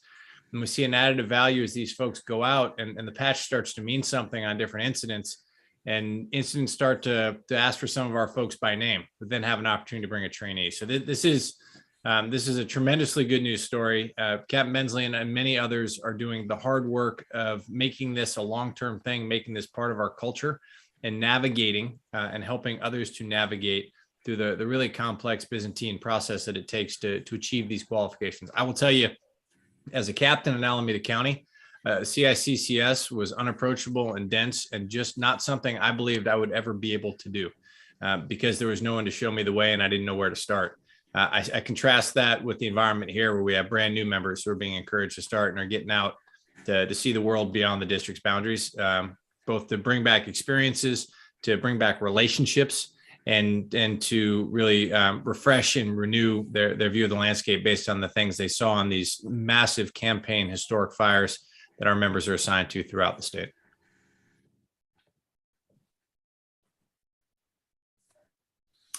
Thank you, Chief. Yeah, absolutely. Thank you, Captain Bensley. Great report. Next, we have Mary Smith with the finance report. Good evening, directors. I have a brief finance report for you tonight. Next slide, please, Marcia. The strike team receivable update. We did receive payment just early in April for the 2020-2021 outstanding receivable. We received about $984,000 in payments. A large part of that was for 2020-2021, and there were a couple of COVID HQ assignments in 2022 that were covered under that also. So the receivable for 2020-2021 has been paid. It's zero. Estimated for estimated for 2021-2022, we only have about $85,000 left to be paid. We've been invoiced for all of them, so payment should be in process. So that's good news. Next slide, please, Marcia. And the other items, the transition from Citibank to Chase Bank is completed. We processed our first payroll through Chase Bank on 4/10, and so we've closed the Citibank payroll account. We have a small balance remaining in Citibank accounts payable account just to cover our outstanding checks. Everything else has been turned over to the Chase account, and our lockbox service became effective on April 4th. And so we are receiving payments to our lockbox, and the address on all invoices has been changed to the lockbox address. And that concludes my report. Thank you. Great job. How's the lockbox going? Well, so far so good. We when we log into it, we get copies of the checks and are able to see everything. And so it looks like it's going to be great. That's great. And you can even do that remotely? Yes. Oh, great. All right. Thank you, Mary. Much appreciated. Next, Christine will give the human resources update. Good evening, directors. Tonight, I have a brief HR update. On April 4th, a promotional fire engineer examination was conducted. An eligibility list has been established. This list is good for 2 years. Once a vacancy arises in an engineer position, there will be a promotion to the position of fire engineer. In addition, a firefighter paramedic trainee and firefighter paramedic lateral recruitment I released this past Friday, April 15th. The application period will be open for 4 weeks, and the final filing deadline will be on May 13th. So the next step in the recruitment process after the final filing deadline will be oral board interviews that are tentatively scheduled to be hosted in the beginning of June. And unless there are any questions, that concludes my update. I have, this is Director Donna. I have 2 questions. Sure. The engineer list is a list of how many? It is 1. Okay. And the eligibility, the lateral, do we have any applications or coming in so far? So for the lateral, I have not received any applications. For the trainee, I have 7 to date. Okay. Thank you. Great. Thank you. I'm just curious that we have, so there's an engineer list of 1. Did we have more than 1 apply? Yes, we did. Okay, good enough. All right. Next, we'll have, I'm sorry, is there a question? Next, we'll have Marcia will provide an update on the implementation of our adopted redistricting maps. Good evening. Back on February 23rd, the redistricting data resolution and final maps adopted at our regular board meeting on February 16th were transmitted to the Contra Costa County Elections Division. On April 13th, the district received confirmation that both the mapping and candidate filing divisions have everything that they need to implement our adopted maps. The county has also confirmed that once boundary changes have been incorporated into the county system, the district will be notified. That expected timeline is at the end of June. And that concludes my update. Thank you. Thank you, Marcia. All right, next fire marshal will be up with the prevention report.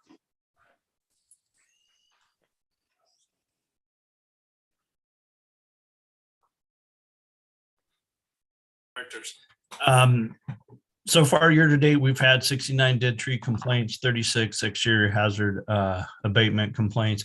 We've had 200 properties transfer in the district, 96 initially passed. We have 104 that failed.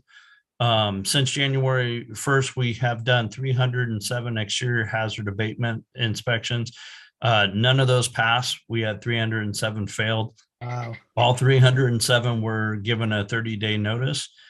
From that 307, we were able to close 179 after we sent them the notice and educated them to the violations on their property. We still have 128 open cases from that 307.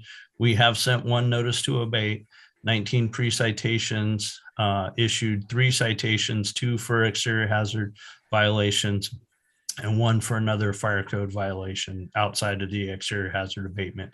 Still working on 94 cases that are open from 2021. We have not moved any properties to weed abatement hearings. We have taken delivery of our chipper and our chip truck. The crews were out this month in April chipping, so I will report on those numbers next month. The state mandated inspections began in April, so nothing to report this month. Again, we'll report out on that next month. Current projects, we began work this week on the Tunnel East Bay Hills fuel break grant. We're finishing up the Pinehurst fuel break. Mailing of the postcards has gone out. Monthly fire marshal message, did tree notices, chipping service. We did get our burn ban notice out based on CAL FIRE's issuing of their burn ban. Working on getting those state mandated inspections, property transfers, inspections, complaints. The fire risk reduction application that was discussed earlier was submitted, and still working on those open cases from 2021. Projects for this quarter, as Chief discussed earlier, the county fire code working group to get that county model code up to date, doing chipper training with the fuels mitigation specialist, also our fire code update. And Marcia, next slide, please. Well, can I sorry, just one question on that one. 2 questions. Yes, sir. Unlike our budget discussions we just had, you use calendar years, is that right? Yes, sir, that's correct. Okay, and so we've actually had 200 transfers this year for real estate transfers? Yes, sir, that's correct. Wow. Which is on pace, sir. We had 794 last year. So there's been just an unprecedented transition in the number of properties changing hands as a result of COVID moving things around. Wow. And from just to, at some point, you know, we heard a lot of news about the new huge grant that we're getting, but I don't think we've had much of an update on sort of the details of that. At least I would appreciate last time we had, you know, for the prior big grant for the North Arinda fuel break, we had a kind of, here's the plan, here's, you know, who we're hiring, here's what the hiring process is like. So for me, I'd like to, because we all need to be informed, but I think the public would probably like to hear that it's a great, I mean, it's a wonderful project. I think the public would like to understand what's happening, and it's a good opportunity for us to go out and toot our horn a little bit and say, look how wonderful this is, and look at all the great work that's happening. And it would, you know, and certainly, I think the board would like to have a better understanding of the detailed work that's going to happen. For sure. Yes, sir. Understood, and absolutely on our list. We're still involved in the very laborious and painfully slow process of working with the landowners and getting environmental clearance, so that the work units are aligned with the places we are actually approved to do work and under what conditions. But we have not forgot about our obligation to share that information so that both the board and the public are aware of where the project is intended and what the timelines are. But we're still in that. Remember, you may recall that the North Arinda Shaded Fuel Break included an exemption from CEQA. This project does not. And as a result of that, we're working through a really slow and laborious process of making sure we get the outlines and the prescription right before we move forward. Great, thank you. Sorry. Yeah. Next slide, please, Marcia. Okay, there we go.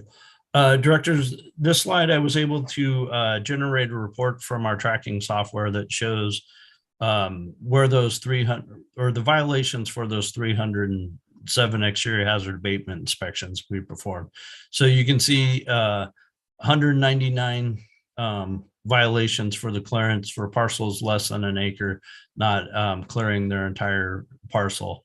119 for the 6-foot air gap on the tree, dead tree material, non-combustible zone, hazardous vegetation, combustible material are our top 5. So this is good for me and my staff that we can work on our messaging to the property owners. I'll work with Caitlyn to generate a fire marshal message or a fire prevention message that really kind of hits these areas where we see the majority of our violations. And next slide, please, Marcia. And this next slide, directors, this week we received a complaint from a neighbor that their neighbor down the hill was burning. Concern for us because we had the burn ban in place. We went out to the property.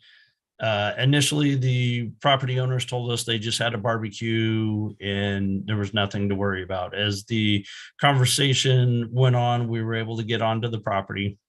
We found an illegal burn. They were burning brush in their burn barrel there.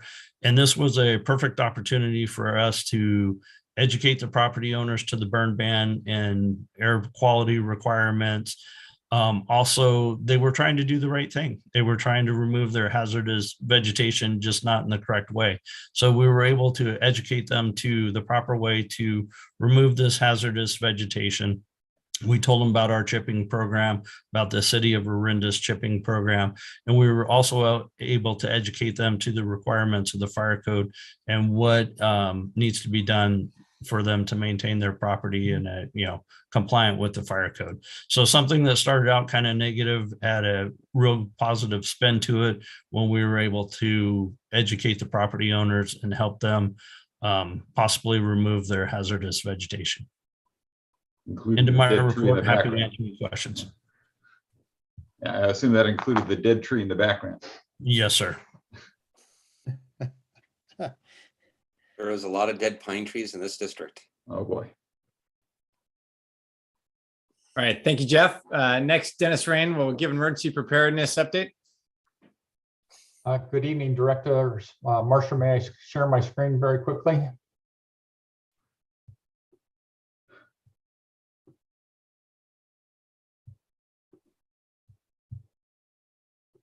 All right, I appreciate being asked to present tonight. I will be brief, recognizing that how late in the hour it is, and I commend you for your ability to hang with this for this long. So I wanted to give a brief report on what emergency preparedness in the district has been up to, and I have 5 bullets here. One is the communication support unit that works for the district volunteers, La Arinda CERT, Fire Adapted Community Liaisons, the La Arinda Radio Interest Group, and then finally, I'll talk about a couple of upcoming events and exercises.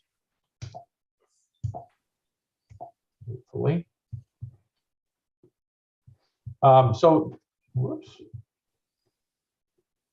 The district has a communication support group. In the past, it's been about 12 to 14 members. With last year's budget, we received authorization to expand that group to up to 25. I'm very happy to announce that we have pretty much 24 members right now, and with other people that are interested in joining the group. Most of the membership in the communication support unit are from the La Arinda area, and they're pretty much our community spark plugs. As you'll see as you go through some of these photos that I'm going to show you, is a lot of them are active in more than one group. So starting with the mobile water supply, we are training our communication support folks to be able to support our firefighters. The district has 2 mobile water supply trailers. The images that you see are training first at Station 41 with a smaller group to check the pilot program out. And then we were able to take those trailers up to Briones Reservoir and actually draft water out of the lake. The idea is to be able to provide water to engines in a wildland scenario that's closer to the fire and that may not be served by our local fire hydrants.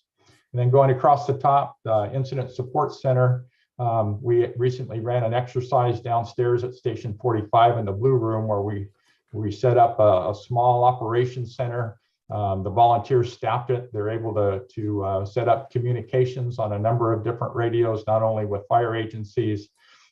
They tested their communications link directly with CAL FIRE Santa Clara unit, but also with the community via the GMRS radio system. And they also provide logistical support from that office downstairs at Station 41. So you can see in the far right photo that there's a number of lockers and some things to serve food and keep meals hot to get them out to the firefighters. And going across the bottom row, hopefully you've seen the district's remote automated weather station, or ROS. And that was set up this year by myself and 3 of our communication support volunteers. Probably have about 10 people that are trained that could take that unit down and set it back up any place that we needed it. The center photograph that says radio updates. Arinda is part of our emergency preparedness program. We've encouraged the city of Lafayette, city of Arinda, town of Moraga, St. Mary's College, and Moraga School District especially.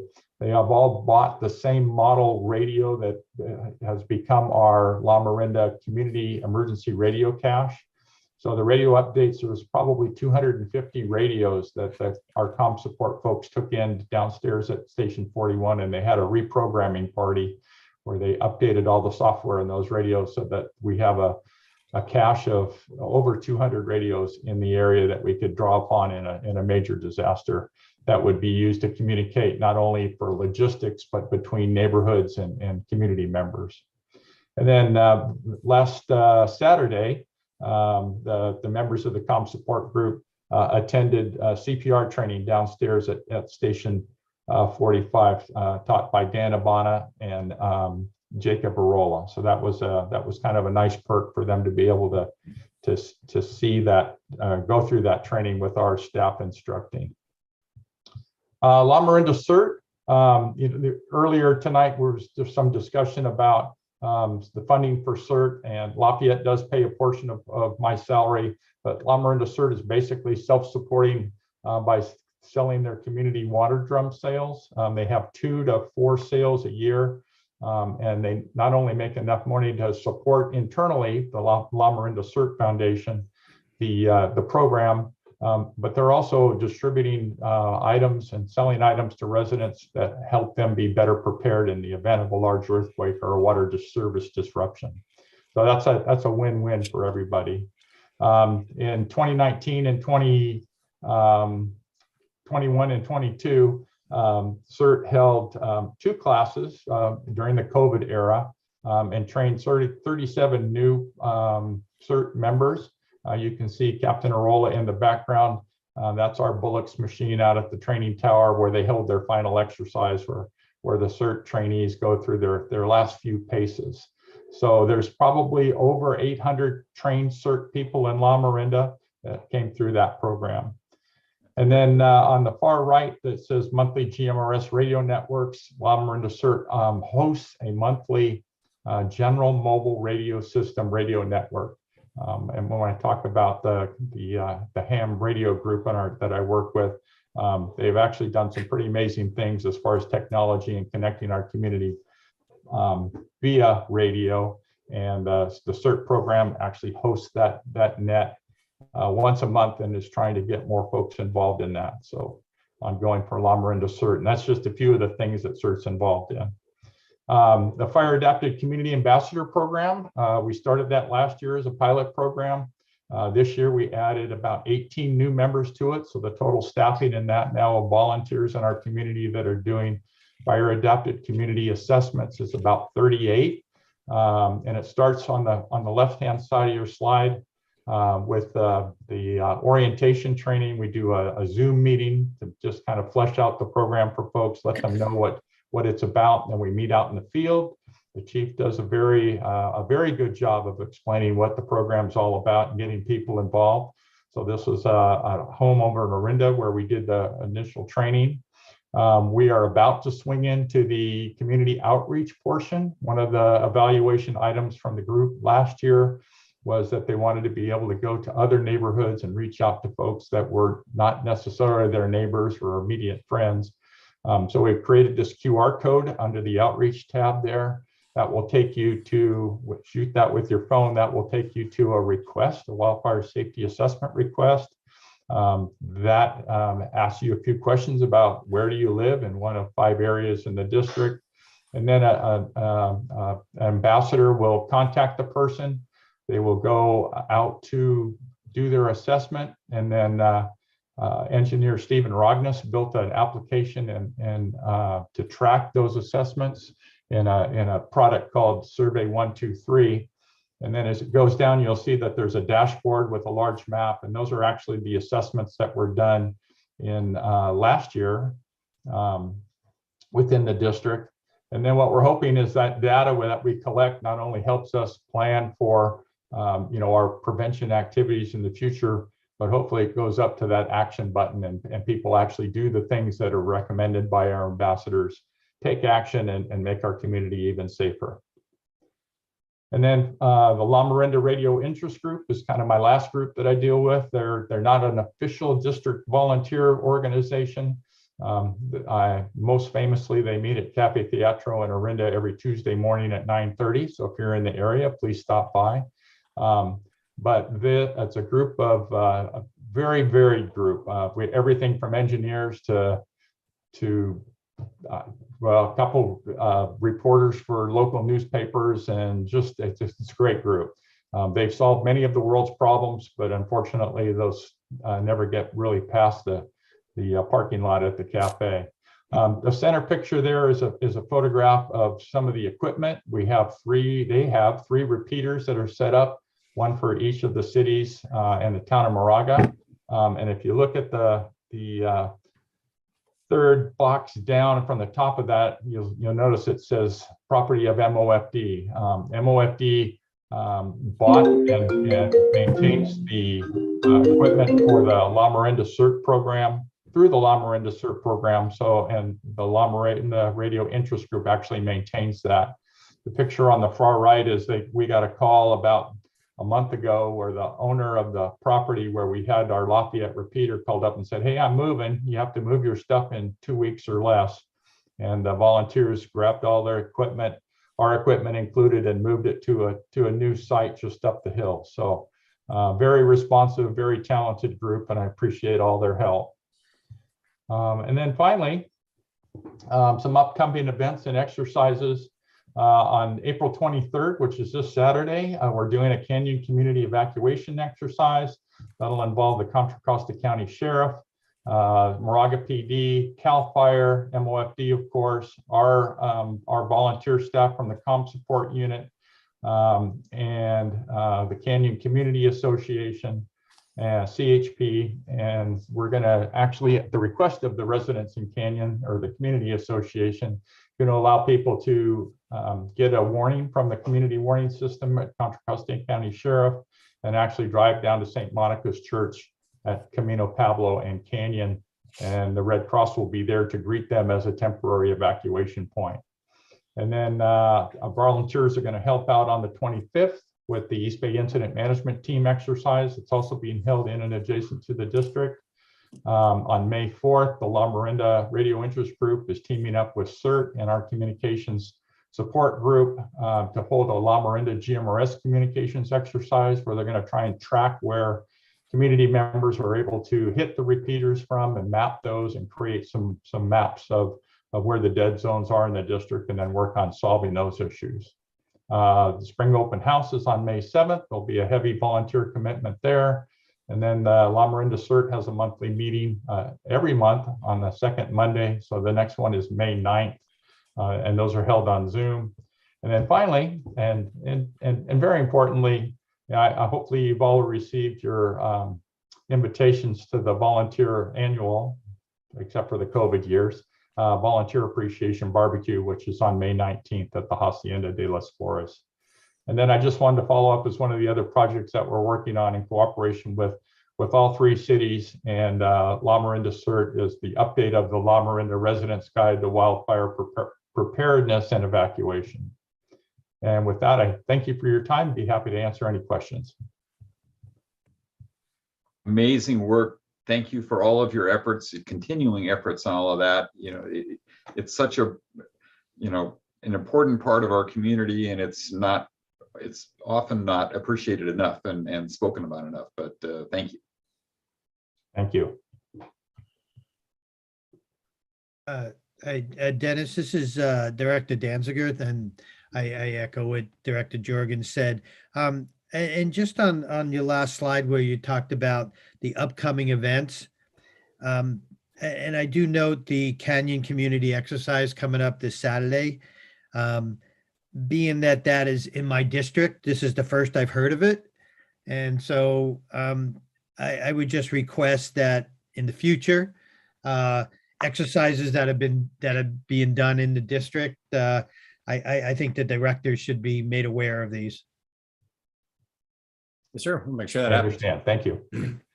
Yeah. I'd also like, in kind of in closing, would like to just point out that the successes that we see in our volunteer programs are people that really want to support the district, its mission, and our firefighters. And I appreciate the efforts of all the firefighters that give that back, and things like teaching CPR and working with building apps for our volunteers to do. So it really is a mutually supportive relationship there. So thank you. Great to hear. Thank you, Dennis. All right, next Battalion Chief Lucas Lambert has an operations update. Hi, good evening, directors. Let me queue up the PowerPoint here. My name is Lucas Lambert. I'm Battalion Chief assigned to A shift, and tonight I'm very pleased to give the board update. This month is focused on EMS. Next slide, please. I'd like to go through an incident that involved an event of cardiac arrest of a citizen within our district. And fortunately, it ended very well for him. He ended up walking out of the hospital. So I'd like to go step by step of the incident, starting with the incident summary. And please keep in mind that some of this information is paraphrased in order to protect the information of this patient. However, we did receive notification that he's very happy that we are sharing his story, of course. So this incident involved a male on March 12th of this year with a chief complaint of chest pain and shortness of breath.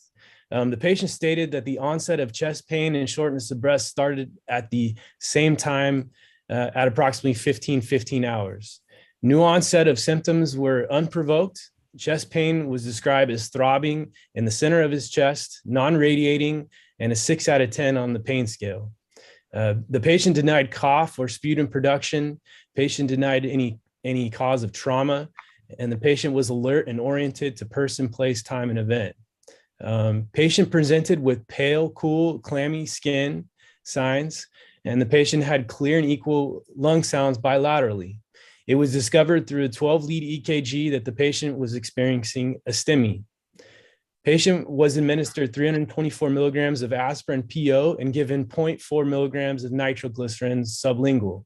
Patient's cardiac rhythm changed to polymorphic pulseless VTAC. CPR was immediately initiated and the patient was defibrillated at 360 joules.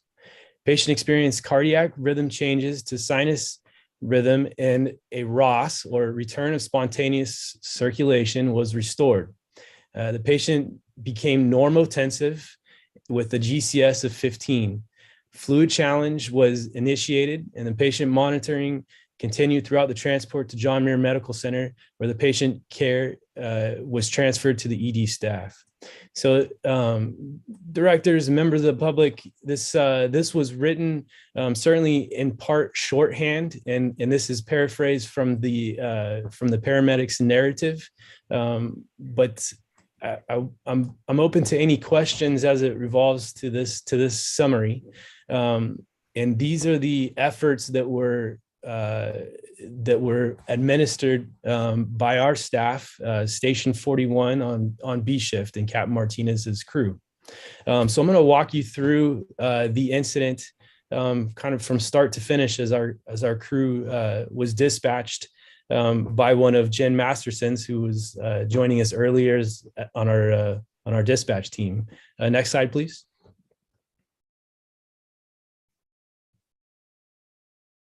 And back. All right, so the call was came down to the station.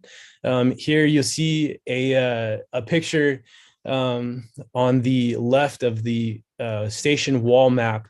That once the crew confirmed the address of the location of the incident, they also confirmed it through a television screen that you have right here exiting the door. So it's confirmed really 3 times, one through the wall map, one through the printout or the dispatch screen, and then the last is an iPad that's located, in this case, in the ambulance. So it's cross-referenced multiple times, and the crews take the fastest, most efficient route en route to the incident. The alarm is confirmed through the TV mount, and then the computer-aided dispatch center on the iPad is the last confirmation en route to the incident. Next slide, please. And here, this is an incident summary. I think it's very remarkable. I think that this is something similar, or something that we can hold very proud to ourselves, not only to this incident, but to all of our incidents. So of note, if you will take notice, our turnout time. So turnout time is described from when the alarm is received to when personnel are actually in the apparatus moving, and that's 8 seconds. So crews heads up on the alarm, wasted no time getting in the apparatus and en route to the incident. The response time from the station to the arrival at the incident location was 3 minutes and 23 seconds. Crews spent a total time on scene, and that's defined as once they arrive at the incident to once they depart the incident, of 11 minutes and 15 seconds, and then transport time from the incident to the hospital, in this case, John Muir Medical Center, for 15 minutes and 43 seconds. And by all means, they did go with lights and sirens, as this is an emergency requiring the fastest, safest, most efficient transport route en route to the hospital, irrespective of traffic delays that we all know can certainly happen at any point of the day. Next slide, please. This is a picture of the back of the ambulance that the patient rode in, and a timeline of the assessment and interventions that were administered by the crew on scene. So OPQRST, or pain, is a mnemonic used to determine the pain level and the quality of the pain in the patient's chest in the region that I described in the summary. The 12-lead EKG, the aspirin administered, the nitroglycerin, the CPR, defibrillation. This is a full breakdown of everything that was done in order to bring this person from essentially a cardiac rhythm that is not sustainable to life back to a hemodynamically stable patient that eventually walked out of the hospital. And I want to make mention and recommendation for the Rescue One Foundation that certainly helped us with some of the tools that we carry in our ambulance and were used on this call, and has helped our firefighters continue to provide the highest level of service possible. And also to be noted, the cardiac surgeon that treated this patient gave us kudos for the aggressive treatment of pre-hospital medication and interventions, along with our fast arrival time and transport time to the hospital. Next slide, please. And this is the probably the best picture that we can have as firefighters or first responders. And again, this is with permission of the patient. This is him. He was very fortunate to meet with our crews just this past week and talk about his experience. We consider this more or less a case study to learn what he experienced and some feedback for our folks. So this is Captain Martinez and his 41B crew. He was joined also by one of the dispatchers that took the intake of the 911 call, which we're very happy that they can join us. Much kudos to the communications team. As first responders, we have the ability to aid and mitigate an incident there at the incident. Dispatch does not have that capability. They do their best to aid and assist, mitigate through the phone, which I think we can all imagine is very difficult. So we were very fortunate to have our folks there, meet the patient and provide a very positive outcome. And I'm very pleased with this all around. The patient was very pleased with us and very supportive. He actually was going to speak tonight, however, was double booked as he's returned to work, which is a very positive thing considering the life event that he went through just a little over a month ago. And then I'll conclude. Marcia, if you can go 2 slides next, please. In conclusion, this is firefighter Tom Schwedhelm, and if you'll remember, he was involved in a life-saving effort of a pediatric patient while assigned to the Dixie Fire in Butte County. He was resting on his day off, coming off of the fire line when he heard calls from a swim pool adjacent to where he was staying. Tom jumped into action with a couple other firefighter paramedics that happened to be staying within close proximity, provided care right there to the patient, and fortunately was able to assist this pediatric patient with life-saving efforts. And I'm pleased again to say that that patient is around, walking and alive today. Tom has been recognized to receive a life-saving medal from the California EMS Authority, and later this month for his efforts on July 26th of 21 and the life-saving efforts of a pediatric patient while assigned to the Dixie incident. That's all I have. That concludes my report. Pending any questions, thank you very much. Amazing. Chief Lambert, this is Director Donner. We want less calls, but more success stories like this. And please relay to Captain Martinez that he has set the bar very high for getting to the rig and getting to the call for all the crews around the MOFD. That's some pretty incredible times. Incredible times. Agreed. Congratulations to you and your whole team. That you got, obviously, we have the best paramedics and firefighters around, and we're obviously a number of our citizens, especially these particular ones, are especially happy about that. Yeah. Yes, thank you. Yeah, I agree, and very, very good job by all. Fortunately, this person's, I'm very excited with the professionalism, the fast response, and the aggressive medicine that we were able to provide pre-hospital. Thank you for a great report, Chief. Yeah. Maybe you can let us know when Tom's going to get that award so we can congratulate him at one of our meetings. I'll certainly do that. Thank you. Thank you. Thank you, directors. Under item 12.4, we have had no particularly relevant communications received other than just our regular steady flow. And as mentioned in Dennis's report, we're moving towards the resumption of our pub ed activities with the spring open house on the morning of May 7th at Station 45, where the planning is coming together very nicely for a somewhat truncated, a little bit smaller than it might have been in years past, removing some of the things like the bounce house that are just simply not compatible with any measure of social distancing. So we look forward to seeing the directors who are able to make it, members of the community at our open house on May 7th.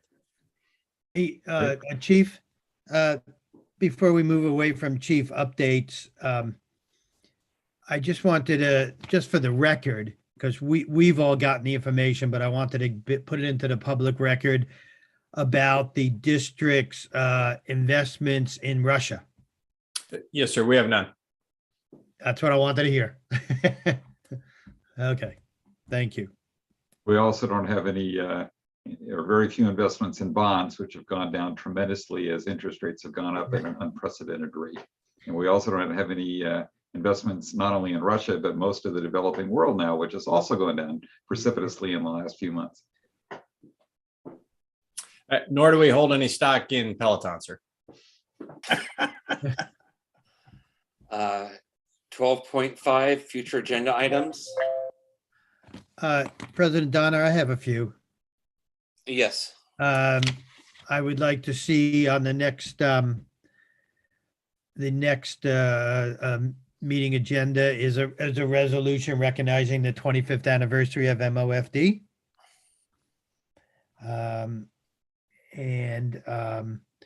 We had some discussion earlier from a member of the public, and we didn't really have an opportunity to talk about it, but on staffing, and I know on upstaffing at Station 45. I know we've talked about it in the past. I think a couple of years ago, maybe 2 years ago. Nothing been talked about it since, but I'd like to revisit that. And even if it means bringing back the same report with perhaps updated numbers, and also and I don't remember the actual report. I know there was something there, but I'd like to see about. I mean, even if the board wanted to do it, and I'd like to see some mention address the possibility that we could even do it with our presence, with our staffing. I mean, I know how long it takes to. I'm hearing that we're recruiting right now for firefighter paramedics and laterals.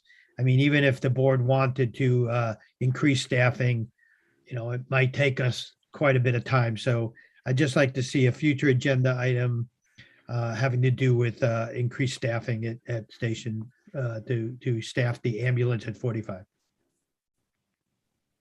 Okay, thank you, Director Danziger. I'm in agreement. I'd like to at least have that discussion as well. Chief, one thing that that was not commented on in Human Resources, we still have our 2 cadets at the Berkeley Academy? Yes, sir. Plugging right along. Nothing to report other than their progression through the syllabus as planned. Perfect. That's all I wanted to hear, that we still got them. Yes, sir. If everything goes well, when do they graduate, Chief? They'll be out in late May. Then they'll ride as a 4th. So we for planning purposes, we expect to see them online in July. Okay, great. Any directors have anything else? Yeah, one more question. Anybody get the golden ticket yet? Not yet, sir. We would have. You would have heard about it, but no. We are the golden tickets. All 7 of them are still somewhere in circulation, which is we're not at the point of concern just yet. That the mailing can take up to 10 days, so we still got a little bit of a window for them to get out, and we certainly hope everyone's checking their mailboxes for their chance to ride in the parade. Well, one of my neighbors who has 3 kids has told me they're waiting for the kids are even waiting for the postcard because they're sure they're going to get the golden ticket. So sounds like that plan may have worked. It may have, yes. Thank you. Thank you, Director Danziger.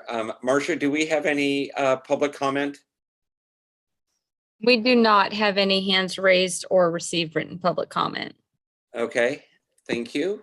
I will close public comment on agenda items 12.1 through 12.5.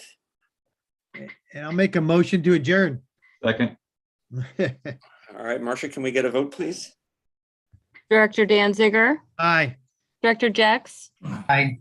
Director Jorgens. Aye. President Donner. Aye, and good night, everybody. Good night. Aye. Aye. I didn't see any. Yeah.